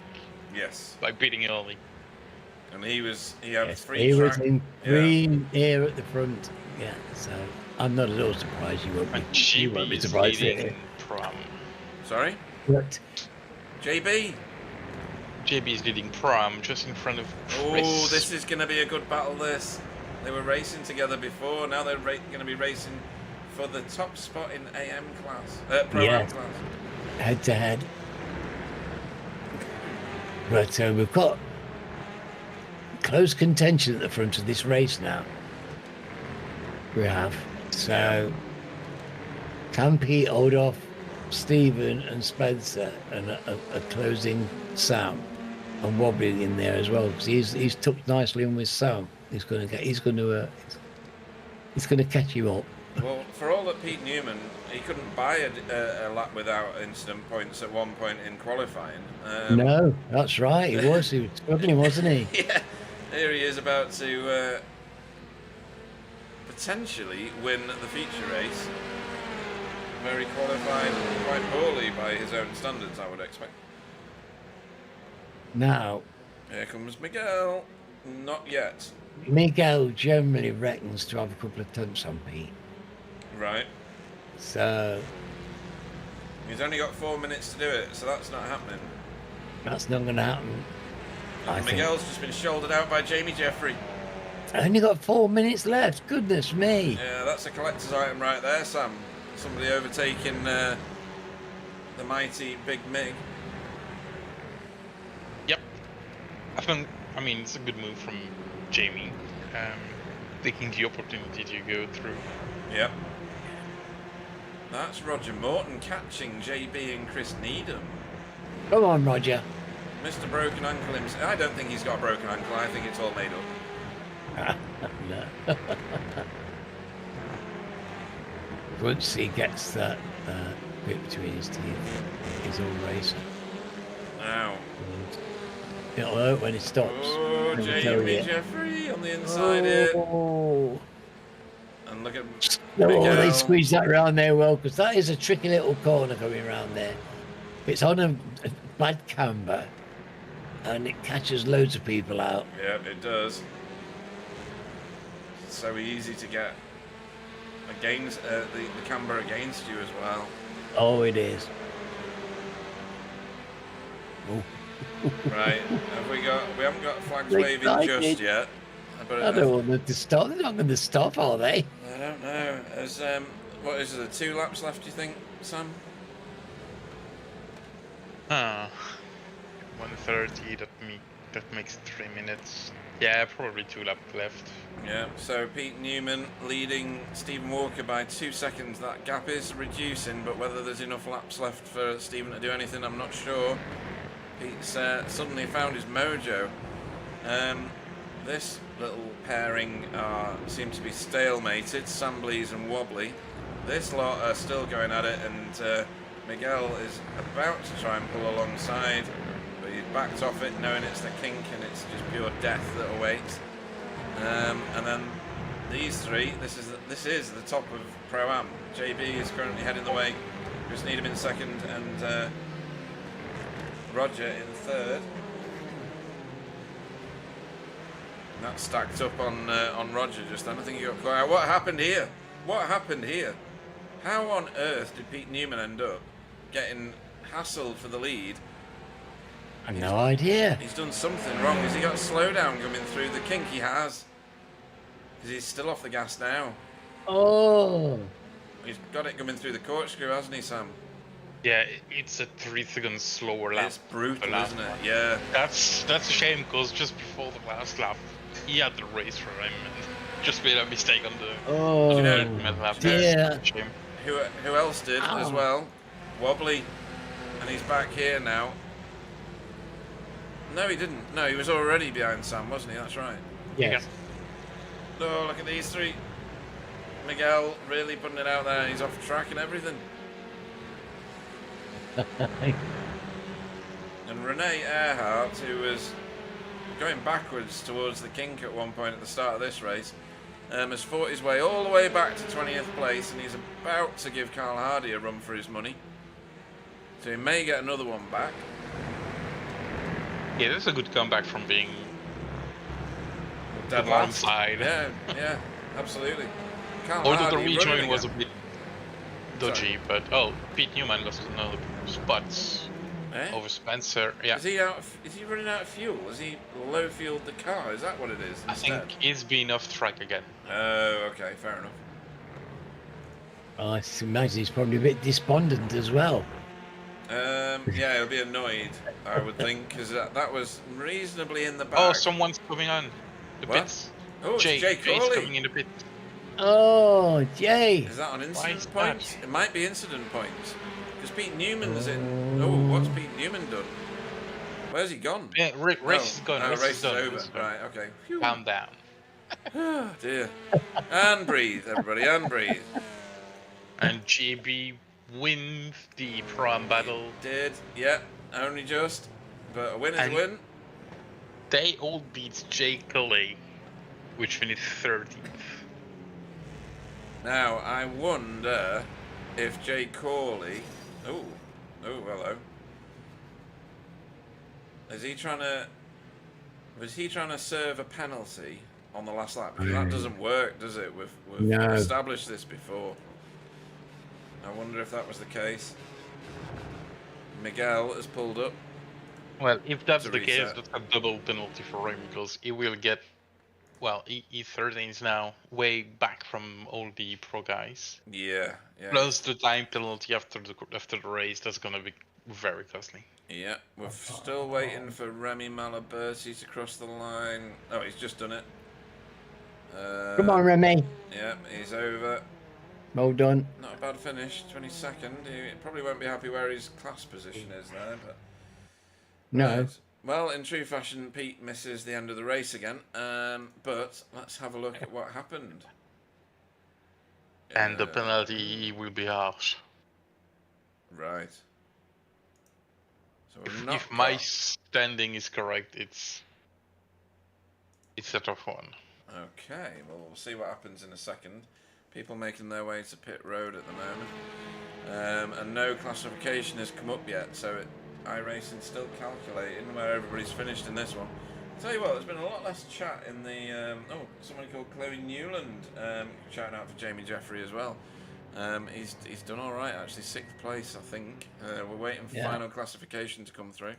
I was having a great race with Miguel again, wasn't he? He definitely was. He was overtaking him and defending from him, so you have to doff your hat to that sort of performance. Certainly do. Yeah, let's see if we've finally got a classification here. No, not yet. Let's try now, because something just clicked over. Yes, there we go. So, Stephen Walker has walked away with the win in the feature race tonight for Spectre 6, with Spencer McCarthy getting 2nd place for Hydro Race Geodesic Racing, and Pete Newman. He's probably a bit frustrated, but given the fact that he's not had the best of qualifying before the previous race, 3rd, and the bottom step of the podium is, as his team says, a result for Result Esports with Pure Sims. Sam Blease finished 4th for Hydro Race Geodesic. Wobbly finished 5th, BSTV Pink. Jamie Jeffrey finished 6th after all that for Coupes and Convertibles Racing, with Miguel hot on his heels for Impulse Racing. Now, you're not wrong at all, Sam. I do not see Jay Corley's name. Anyway, we'll find out where he is in a minute. JB was the winner of the AM class in this race for BSTV Pink, with Chris Needham in 2nd, but only just 0.2 of a second behind for Air Smart Racing, and Roger Morton, again, 0.4 of a second behind for Safeguard by Results in 10th place. Jamie Wilson finished 11th for Team Chimera. Tony Walker finished 12th for Spectre 6. PVG finished 13th for Result Clothing. Stefan Goebel, a very solid performance there, finished in 14th for VTS. Loic Penault finished 15th for Boots and VDS by Undercut. And then the first of our AM class cars tonight, David Ayres in 16th place overall for Result Clothing. Dietmar Hoos in 17th for Cutting Corny TCR. His teammate Rene Earhart, on a massive recovery drive from what happened on the first lap, finished in 18th place. A really good result, actually, given what it could have been. 19th was Carl Hardy for Safeguard, after a strange incident which we suspect was his headset cutting out. And then Jake Corley, you are absolutely right, Sam. He's been absolutely hammered for incidents and penalties. He's back in 20th place for Result Clothing. Boyd Driesen finished in 2nd place in class, in AM class. 21st place overall for DB Quasi Racing. That is a good result for him. Remy Malaberti finished 22nd for Boots and VDS by Undercut. Then all the work cars again. Like in the last race, Fiona finished 23rd. Chris Dixon finished 24th. Andrew Littler finished 25th. And then Dave Campbell, 3 laps down, finished 26th for DB Quasi Racing. Anthony Hilton finished 27th for Mellow Motorsport. And Arnaud Chanonier finished in 28th for Air Smart Racing. And 29th was Jason Haddington, also for Air Smart Racing. Wow. Sam, I mean, how do you summarise that race? That was... I didn't know who was going to end up winning it, and then I thought I knew that Pete Newman was going to win it, and then he didn't. What on earth? It's just remarkable, this league, sometimes, isn't it? It was 2 good races, and the key was to avoid gaining off tracks, and that's basically what win the race for Steven and not for Pete Newman, which is a shame because he did a really, really good race. We know he started further up the grid because he had a very bad first race. Yeah, he started... It was his race until the penultimate lap. Yeah. He started in 5th, I think it was, and then got to first quite quickly. Got his free track, like you were saying, it was a big advantage. But then, the last few laps... Oh, that 12 seconds. I know. He did. Yeah. And, yeah. No, it's very unfortunate, but well done to Stephen and Spencer, because you've got to be there to pick up the pieces, and they were there to pick up the pieces, and Pete still got third, didn't he? So absolutely right. put yourself in front of Simon Wobbly and Jamie Jeffrey and Miguel Freitas. I'd be happy to do that anytime. I'd just be happy to do it once. I think I'd have to be in an F1 car or an LMP car in order to achieve that. But right, let's see. Even then, I'd crush it.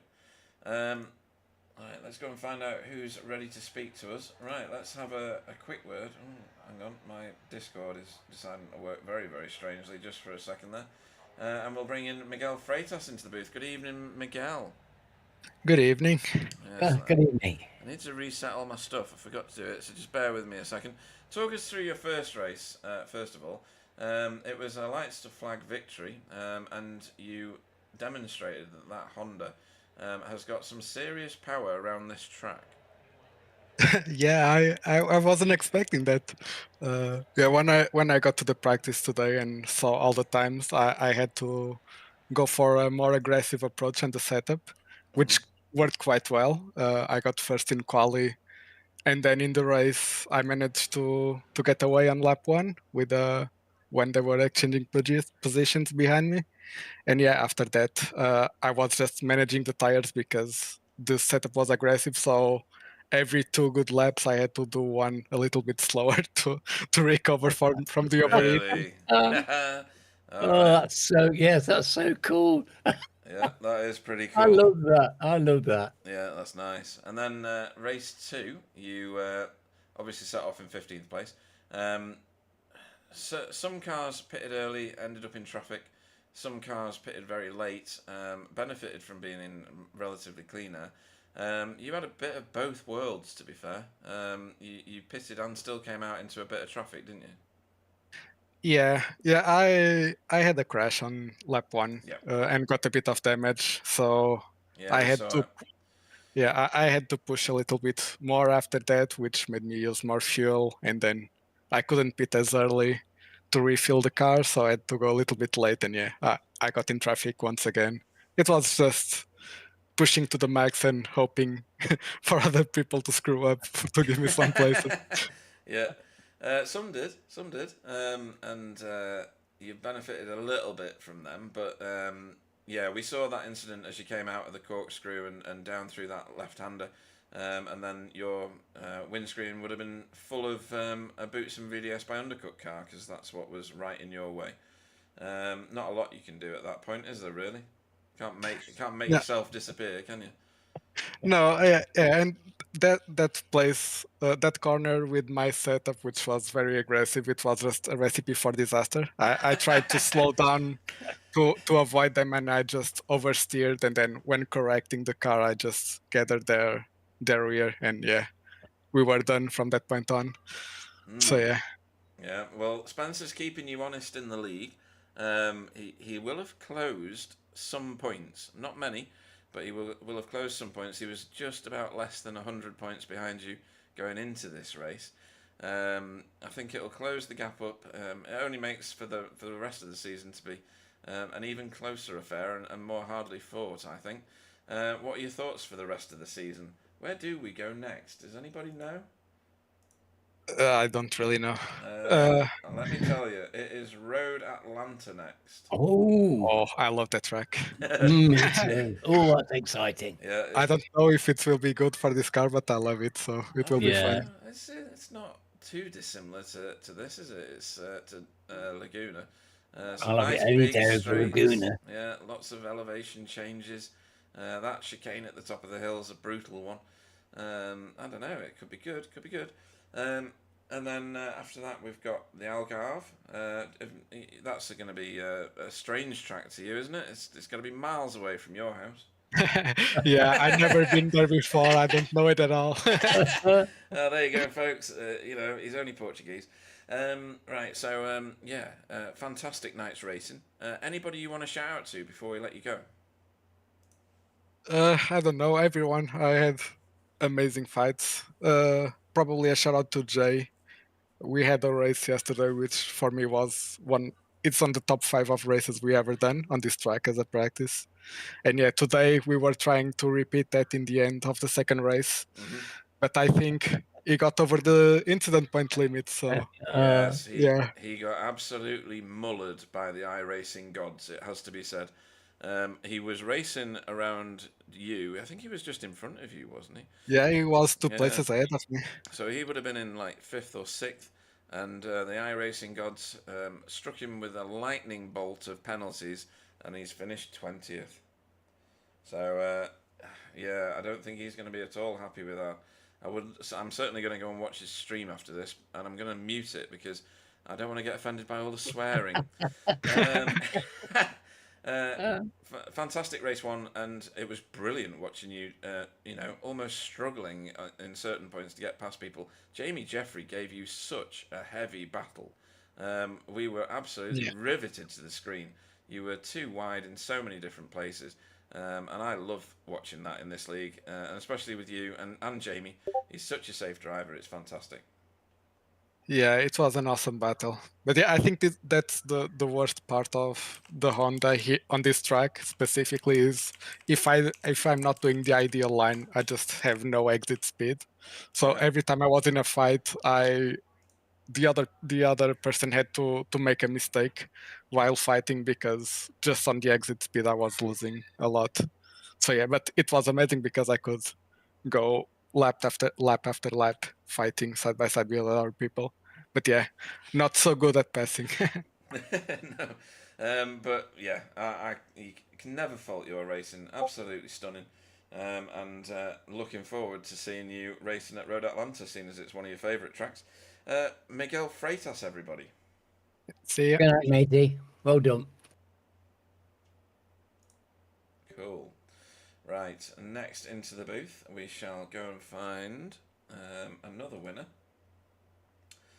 Our second winner of the evening. He's got the luckiest underpants and whole wardrobe. Let's just say he's got the whole lucky wardrobe. And I'm gonna say tonight that you did benefit from some luck. You benefited from Pete Newman's bad luck because he got himself some off tracks right at the end of the second race and almost handed you a win. Stephen Walker. Hola! Hola, amigo. Hey. So yeah, it's how much have you thanked Pete Newman already? I haven't yet. I've been busy after finishing the race, but yeah, it was lucky. I wouldn't have caught him if he hadn't have got a slow down, so it was unlucky. And I was expecting him to be with me right to the end of the lap on the second lap, but I don't know. I think I saw him run a bit wide as we went up towards the corkscrew. But yeah, I definitely got lucky. I got a bit lucky throughout that race as well. Sometimes when I was catching people, because obviously I pitted fairly early, there were, I think more or not, they pitted in front of me as I caught them. Not everyone. I had a good couple of overtakes and good battles with a few people. But ultimately, yeah, I did win that just because he got a slow down, I think, at the corkscrew. So, but I'll take that. In the Audi, you've got to take everything you can get. So, my strategy, I wouldn't have been there to take advantage if my strategy hadn't have been lucky as well. So, I'll take it. Stephen, you have to be there, mate, to pick up the victory, and that meant you were in contention. You know, it was unfortunate for Pete, but you were there, and you were there to pick up the pieces. And yeah, lucky or not, it's a victory, mate, and not to be sniffed at. Yeah, I didn't have the outright pace, so I just had to think smarter. And it was intense tonight, though, wasn't it? There was a lot of close racing and a lot of battling to be done. Yeah, it was really good when I was in and around people overtaking and just racing. I think in the first race I had a good battle with Sam and I couldn't quite get the pass done. I think he did get a slow down, which was unlucky as well. I think I had a good pass on, I want to say Jay. That was good in the first race. Yes, yeah. We were that one, yep. Yeah, it was really respectful, really close, particularly in the first few laps of both races. It was tough to negotiate, as obviously with 30 odd cars on the grid, and there's a bit of concertina effect and all that up and down the grid, so you have to be wary. But for the most part, it seemed to be negotiated quite well. It's quite a tight track, and a lot of the corners you can go side by side. So obviously it slows you down, and the people catch up behind. And yeah, it's not a track I'm, funny enough, a fan of. Shock, but do calm me down. Somebody throw but some cooling water on me. but I go all right around it, so I'll take that. An Audi win. I think that's. I was just checking. I couldn't remember if I'd won before. I checked, and I think I won the feature race at Charlotte Roval. Yeah. So two race wins in an Audi. That's a couple of 10. I didn't have, like I said, I didn't have outright pace. The car felt quick, to be fair. I can just wheel it a little bit, but yeah, that was fun. I enjoyed that, like trying to hit the fuel number and see where everyone else is. I think me and Spence had the shortest stationary time, even pit lane time as well. So he wasn't saving, but I know that I had to. I can't believe my pit time for you because it says you were stationary in box for 0.12 of a second. So it's 5.7 seconds. Yeah, I was stationary. SDK's just had a seizure. It may never recover. But yeah, and Sam, we were questioning the ones that pitted early because it kind of put them into traffic, but it did seem to work out all right for Stephen in the end.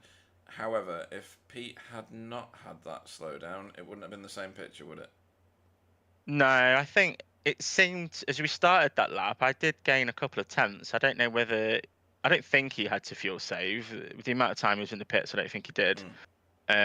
Whether he just started to catch a bit of gravel that slowed him down a tad. I wouldn't have caught him. He was as quick, if not quicker than me, full stop. But I was like, when I came out behind him in second, I was like, yeah, that's okay. I just need to worry about Spencer catching me because I was like, I'm pretty sure he also doesn't need to save fuel. So I was more concerned about that at the time, and then making sure I had enough fuel to finish the race and have enough fuel so that if Spencer got within a second and a half, I could stop fuel saving and try and drive flat out. But my fastest laps were all saving fuel, which was funny.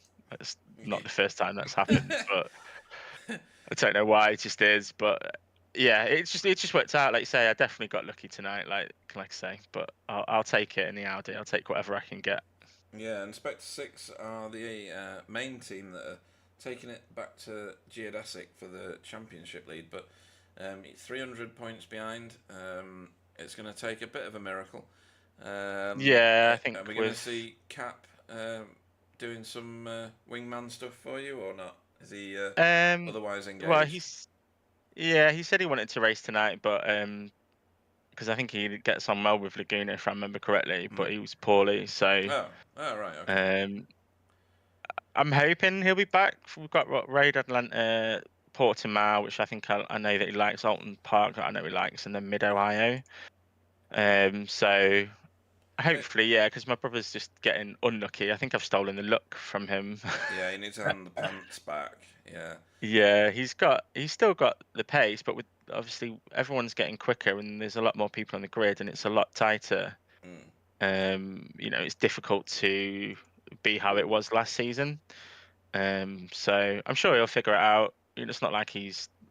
No, he's doing. I think he's doing pretty well. He's still performing really well. Maybe his results aren't quite as good as last season, but he's driving perfectly fine. I think he's competing well. Yeah, I agree with that. And Flashy, is he? What's he ill with? Has he got glaucoma? Is it some other eye infection? I think it's the terminal illness known to us as man flu. Oh, it's a killer.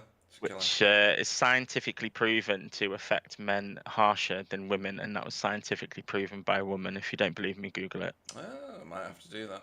It's also scientifically proven that being kicked in the nuts is more painful than childbirth because how many times do you hear women say, "No, I think I'll have another child," but you certainly don't hear a bloke saying, "Can you kick me in the knackers again?" Do you? So there you go. Yeah, fair enough. Alienated what small fraternity of female viewing we had. Don't know whether Sam was laughing in the background. I thought I heard a giggle. Not sure. No, not me. Not you. No. Too professional for that. But any thanks you want to make before we let you go and start practicing for Road Atlanta as Sir Alan can't stop laughing? Yeah, obviously you guys for putting it on. As usual, it's a nice grid, lots of talent up and down it, close racing up and down it. It must be a nightmare for you to cover it. So appreciate that. The rest of the guys in the field, the I don't want to say back markers, that's not very nice. I don't know, but the guys, when we unfortunately were lapping them, they all seem to get out of the way really well. So thank you for that. My brother for having a good second race and just getting unlucky in the first one. All the people we battled, Jay, Sam, unlucky for Pete. Really, should have won that second race, but like I say, I'll take it. And I hope to see you all guys next week. Well, it's the man with the luckiest underpants in the world.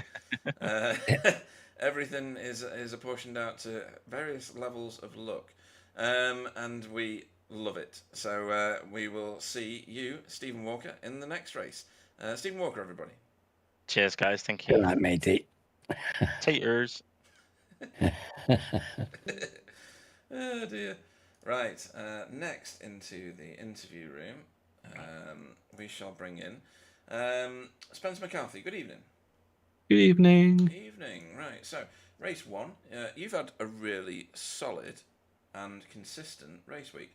I thought you were going to say poo then. Oh, well, maybe you do. How are your bowel movements lately? All right. Yeah. Apologies for lowering the tone. That was just like literally the first words I've said. I mean, that was just taking it to the gutter straight away. Yeah. Yes. 2 drums and a cymbal, please, for the man in the interview room. So, a second place in both races. One was chasing Miguel, probably with a little bit of frustration and wanting the tractor beam to drag him towards you. Well, I saw the video that Jay posted. Jay Corley. If anyone's watching, you got to check him out. He's an up and coming.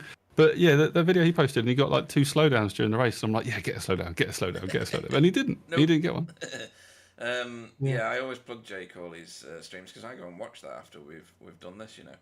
Sometimes it's very entertaining, hilariously funny. Sometimes I don't think the second race is going to be very good to watch. I'm going to have to.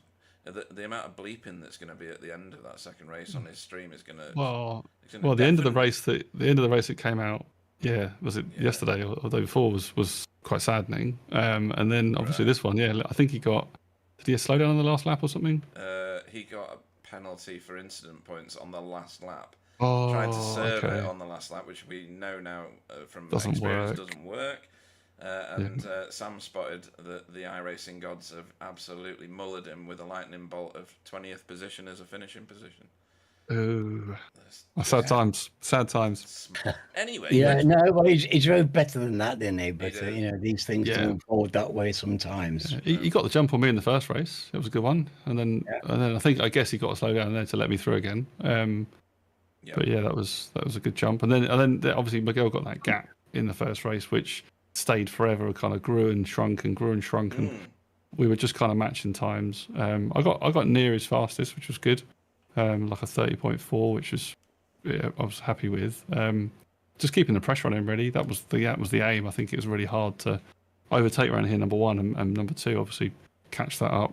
Catch the Honda up. I think it's quite strong around here tonight.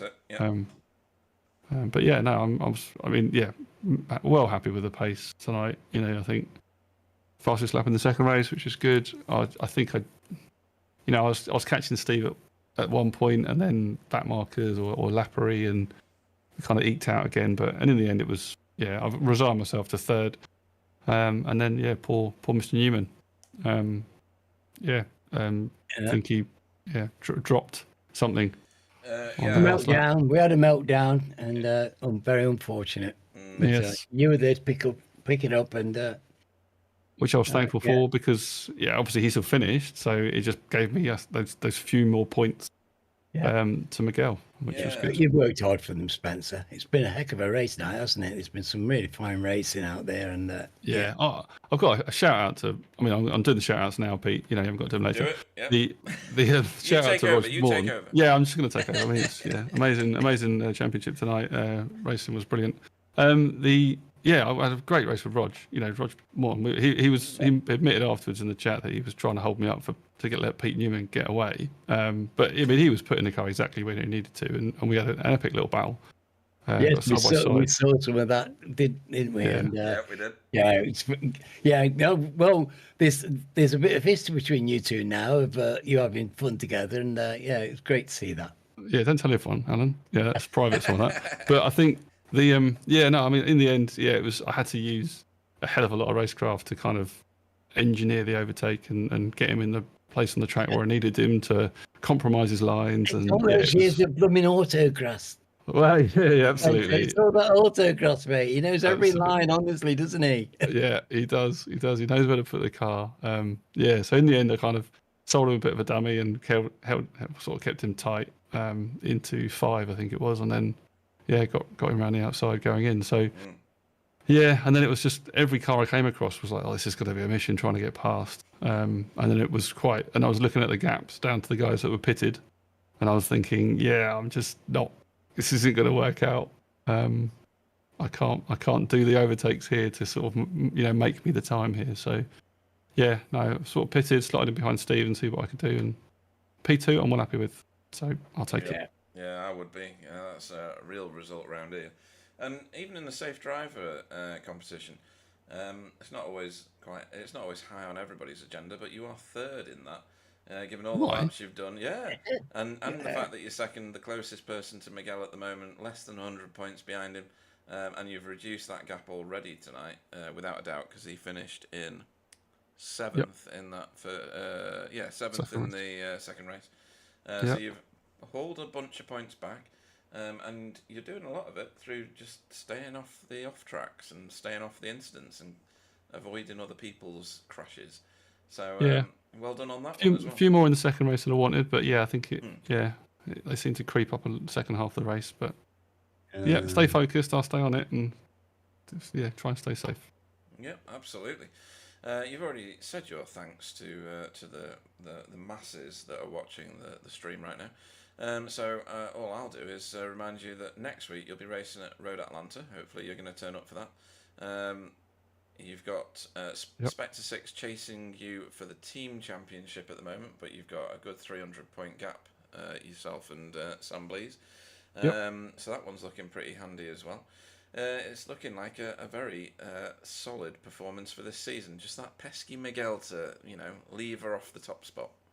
Yeah, let's see how we get on. I mean, it's a good track next time round. I'm sure he'll have good pace around there. I've got to try and match him there at least. I'm looking forward to it. He's good around there. He likes the place than you are. So, it's going to be great. Yeah, let's see how we get on. Thanks, guys. Yeah, it's going to be a blast. Thank you. Spencer McCarthy, everybody. Grand. He has gone. Right. Next into the booth, we shall bring in Chris Dixon. Chris did what in the first race? Where was he? He looked sexy in his car with that fantastic World Guard livery. How can you see that from there? Right, where is that? Oh, Chris, where are you on track? There you are. Right. Good evening. Good evening. 24th in the first race, second in your team. Andy Littler beat you by nothing at all, really. Was that 0.04 of a second or something? I don't know. Yeah, I made a little mistake and let him sneak up the inside. You can't do that. Keep him behind you. And then in the second race, 24th again, Mr. Consistency, but this time behind Fiona. Yeah, I made a mistake in the second race. I forgot to take my tyres off. So right, lost a lot of time in the pits. I was about 3 seconds behind Fiona and Holden Station, and I thought, right, I'm going to dive in the pits now. I think it was lap 10 or something. She'd gone past, and I thought, right, I'll dive in the pits, and as soon as the car lifted off the floor, I was like, oh no. You're not the first and certainly not the last person to do that, and I've done it plenty. It's just one of those things I used to forget in like endurance races, and I can remember Sam, who's in the broadcast at the minute, having a bit of a seizure moment with me because I went in and didn't turn it back off again. I turned it off for the first pit stop, but not for the second one. We lost quite a lot of positions doing that. So yeah, I'm not unfamiliar with that scenario. If a mistake has been made on iRacing, I've probably already made it, to be fair. But no, very very consistent racing. Do you feel like your racecraft is improving from being in this league? You don't have to say yes. You can say that you know whatever the status is that you are finding. But hopefully the community is helping you along. Oh yeah, it's increased massively, the racecraft. I mean, we had a practice on Monday, and I had Pete and most of the results team and a couple of others, and they did a pit party, and I blitzed off before them. Thought right, and I held them for about a lap or two, and Pete actually said to me, Pete Newman, he said, if you stay on and hit all your points, I can't pass you, even though he's 2.5 seconds quicker than me, a lap.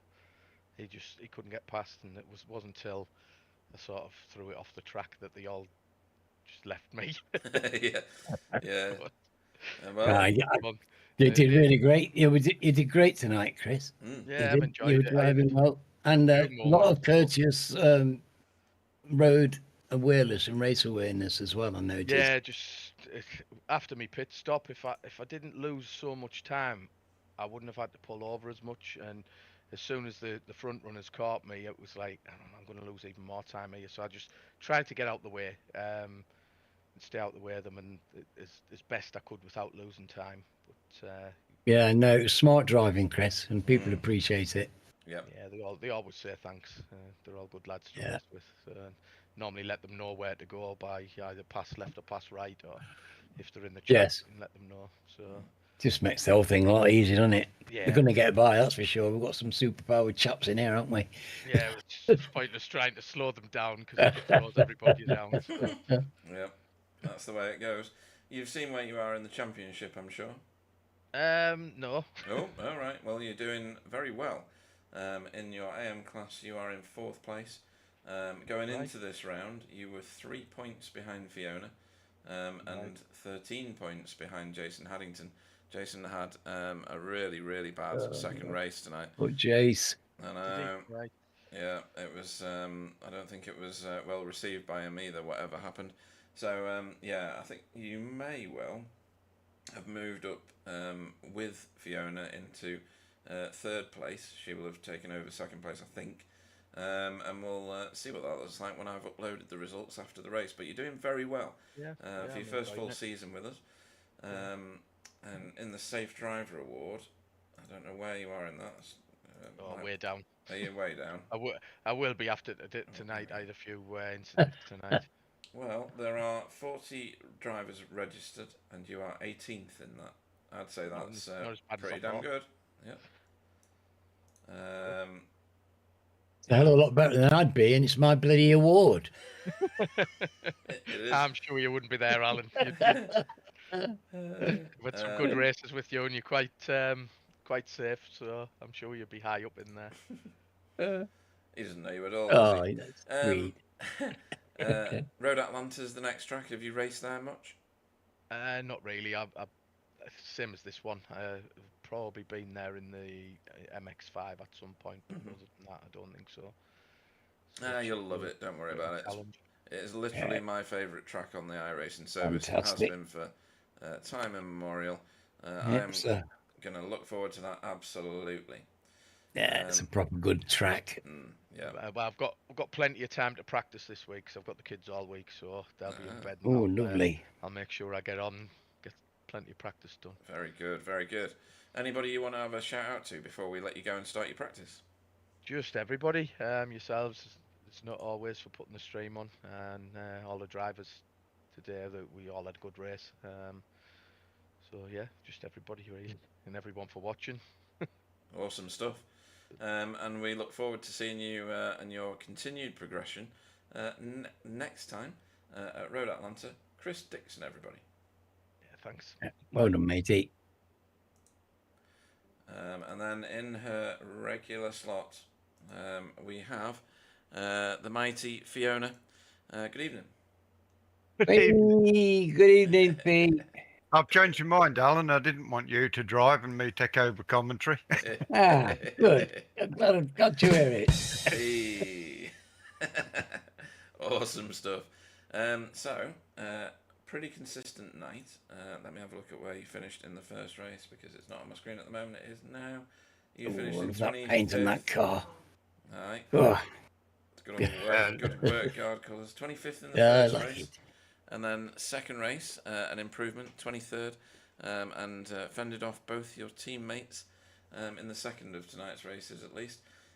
I saw you in the first race, much higher up at one point, and then you seemed to drift backwards. What happened? Yeah, what's Dave, whatever he's called, who I was battling with. Oh, Dave Campbell. Yeah. Yeah, he lost it in turn 6. Yeah, the king. And I went right to avoid him, and his car just spun across the track and hit me. Ah, right, okay. I had to pick clear a meatball. And that is probably the crash, Sam, that you spotted on your event tracker. Sam still there? Sam, all right, someone sniped Sam. Right, okay. Oh no, I shut down my microphone. Sorry, I said probably. Oh right, okay, cool. Yeah. Yeah. We didn't actually see it on the stream. It kind of happened quite late in the race, I'm guessing then. Yeah, it was fairly late on. Yeah. Okay. Until that point, it was a good battling with him and his teammate. Yes, we saw you racing with them, and I was happy to see that you were getting that good racing. Actually, it looked like a lot of fun. Yeah. Oh, it was brilliant. Yeah, and they were in and about you in the second race as well, because there was a few cars with all the shunting and bumping that went on at the start of that second race. There was a few that got shuffled like back in the field to where you were. That first turn was a brutal one in the second race. Did you get caught up in that concertina where everybody was shunting into one another? No, I've been getting good starts just lately, and nice. that one I got loads of wheel spin, so I was too far back. I just caught him up at turn 1. Right, are you malingering back in the on the track, watching it all happen? I like it. Yeah. No, that's good. And you weren't that far behind Remy Malaberti at the end of that race either. There's a lot to be said for the racecraft that you're still developing, and you got some good teammates to race around you with as well at the minute. Yeah, definitely. Andy gave me a setup tonight for this car, and Chris is a brilliant guy. He's good to battle with. Both Andy and Chris are good to battle with. Keep it safe and clean and have fun. Absolutely. And in the championship, you are... Where's championship? You're currently in third, but I think you're going to move up to second because Jason Haddington had a terrible second race. So you're going to benefit from that, and I think Chris Dixon will chase you, and he'll move up to third place, just on basic points. It'll help me as well. I came in thinking I'd get loads of 1Xs, and over the 2 races I had 9, 4 of which was that contact in race 1. Oh, okay. That's that's a pretty really good going. Yeah, good safety record. Better than you thought as well, you see. Yeah. And I did notice that up in the top 10 on Alan's award. I'm just looking at it now. You are in 10th place at the minute before tonight's race. No, normally I up top at the start of the season, then drop back. This time I've been at the back and moving forward. Yeah. No, you're doing well. A few top rough 10 races at the beginning, wasn't it? Yeah. No, that's really quite positive stuff to take from the races that you've had this season. And given the fact that it's a much bigger grid all the way through this season, you've got to take that into account as well. I mean, the fast guys don't get any slower, do they? But the guys around you that you're racing closely with, it could easily turn into an incident point fest, and it's not done. So I would take that as a win for sure. Yeah, definitely. Everybody who races is pretty clean. I mean, felt for Pete tonight, losing it on the last couple of laps in the last race, but it's racing, isn't it? It is. Yeah, it is. It is. And you're right. People do try to be clean, and it's exemplary. It's just one of the things that we can enjoy. There's so many positives about this league that but we espouse about that enough. Yeah. It was great to see you again tonight, and it was good to see you enjoying your racing, matey. Yeah, thank you. I think I've improved. I mean, I improved last season, but I think I've improved within myself again this season. Definitely looks that way to me. And looming on the horizon, just 7 meager days away, is Road Atlanta. It's a tricky one, but it's a very rewarding track when you get it right. You've raced there before with us, but I can't for the life of me remember whether you like it or not. Yeah, I quite like the track. It's good. No, that's excellent. And anybody you want to shout out to before we let you go and start your practice? You guys and everybody who does the work in the background and everybody who spends the time sitting at the computer watching us. Yep, they're the reason that we continue to race, and there's quite a lot watching at the minute, funnily enough. So well said. And we look. I don't know what Alan just did. Curb's horrible. Yeah. It was me going over that curb. Yeah. T3, I think it is. Oh, it's horrible. Yeah, all my fillings come out there whenever I go through that corner. But we will look forward to seeing you racing this time next week. Fiona Siddons, everybody. Yeah, goodbye, everybody. Good night, Pete. So, guys, we have a fantastic pair of races there for different reasons. I'm struggling, if I'm being honest, to find a driver of the meeting, because it really did feel like it was people doing brilliant races in the first race and having a bad race in the second one, or vice versa for me. The one that stands out in the crowd for me overall, I'm not going to do my massive run through that I normally do, because I think it's fairly straightforward, for me anyway. Spencer McCarthy finished second in both races. He was really very safe when he was passing people. He was biding his time. The passes that I saw were really cleverly worked out. He prepared his overtakes well in advance. And I think that my vote is going Spencer's way tonight. I think that was a very polished and professional performance. And driver of the meeting point from me goes to Spencer. Yeah, that's nice, because he wins races and you won't give them to him. So you probably half the time you want to give him a point and you can't. So yeah, I think that's very fair. Cool. And he certainly deserves it, that's for sure. Do you want me to go? Yeah, absolutely. I mean, to me, there's a few. Carl did well tonight. Roger did well, called out by our friend. So, that's getting a shout out from Spencer. It's never a bad thing. It isn't. But JB was brilliant tonight. He won his in the feature race. He had a good result and drove really well. But I'm delighted to say I can give it to David, who won again is leading the ARM Championship, and he won the ARM again tonight. Right, very good. Yeah. Well done to David, and he's my driver of the night. Where is he? There he is. That's his first point in this season for driver of the meeting. Sam, who did it for you? Who pressed your buttons? Well, Alan's picking his teammates, so I'm gonna pick mine. Joke aside, I'm gonna pick JB. I think he did a good race today, and he was good at the front, managed to keep the guys behind him, pretty late, and went out first position and kept it till the end of the race. So yeah, it was a good job. Yeah, a well-placed vote. It was. Yeah, no, it was a coin toss between him and David for me. I thought he drove really well yet again, and very nice call for him. Very fair and very well placed, as people would say. Yeah. So let's look forward to Road Atlanta next week, because I think that one's going to bring quite a lot of. It's going to bring challenge to each of the drivers. There's so many unique features on that track. We do a lot of anti-clockwise tracks, so this will be a clockwise one that comes to us. They're always good fun.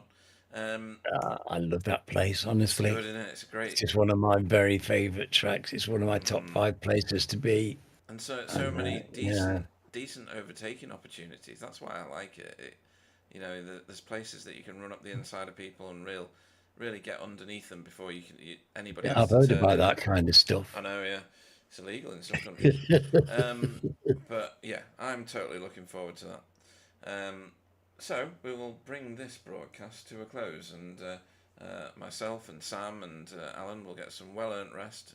We sleep, between these races, so that it feels like they come earlier to us. It means we just wake up on the day, and there it is. It's another race. We're that eager to get back to these things. But no, I thoroughly have enjoyed Laguna Seca. It's probably been one of the more exciting Laguna Seca races I've seen in the TCR. The field size has lent itself to that, it has to be said. And we've had a couple of different winners. Miguel has not run away with it this time.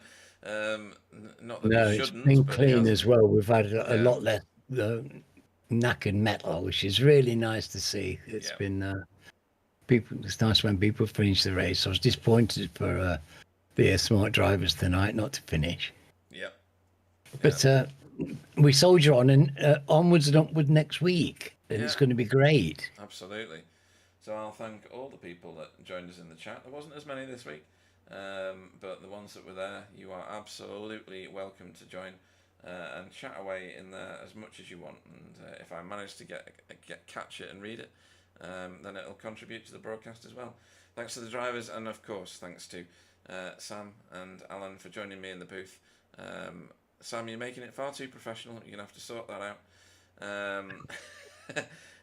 Don't worry, we can drag him down. Yeah. We'll plumb it back down for next week. Don't worry about that. And I'll say thanks to everybody. Stay safe, and we'll see you next time. And I'll hand over to Alan first. Good night, folks. I've had a lovely evening, and I'm very much looking forward to next week, and I'll see you there. And Sam will wish you his usual refined and urbane good night. Sam. Yep. Good night, everybody. Thanks, drivers. It was a good race again. Looking forward to the next one, which I might not be there, but who knows? Well, that'd be nice if you are, matey, because it's nice having you here.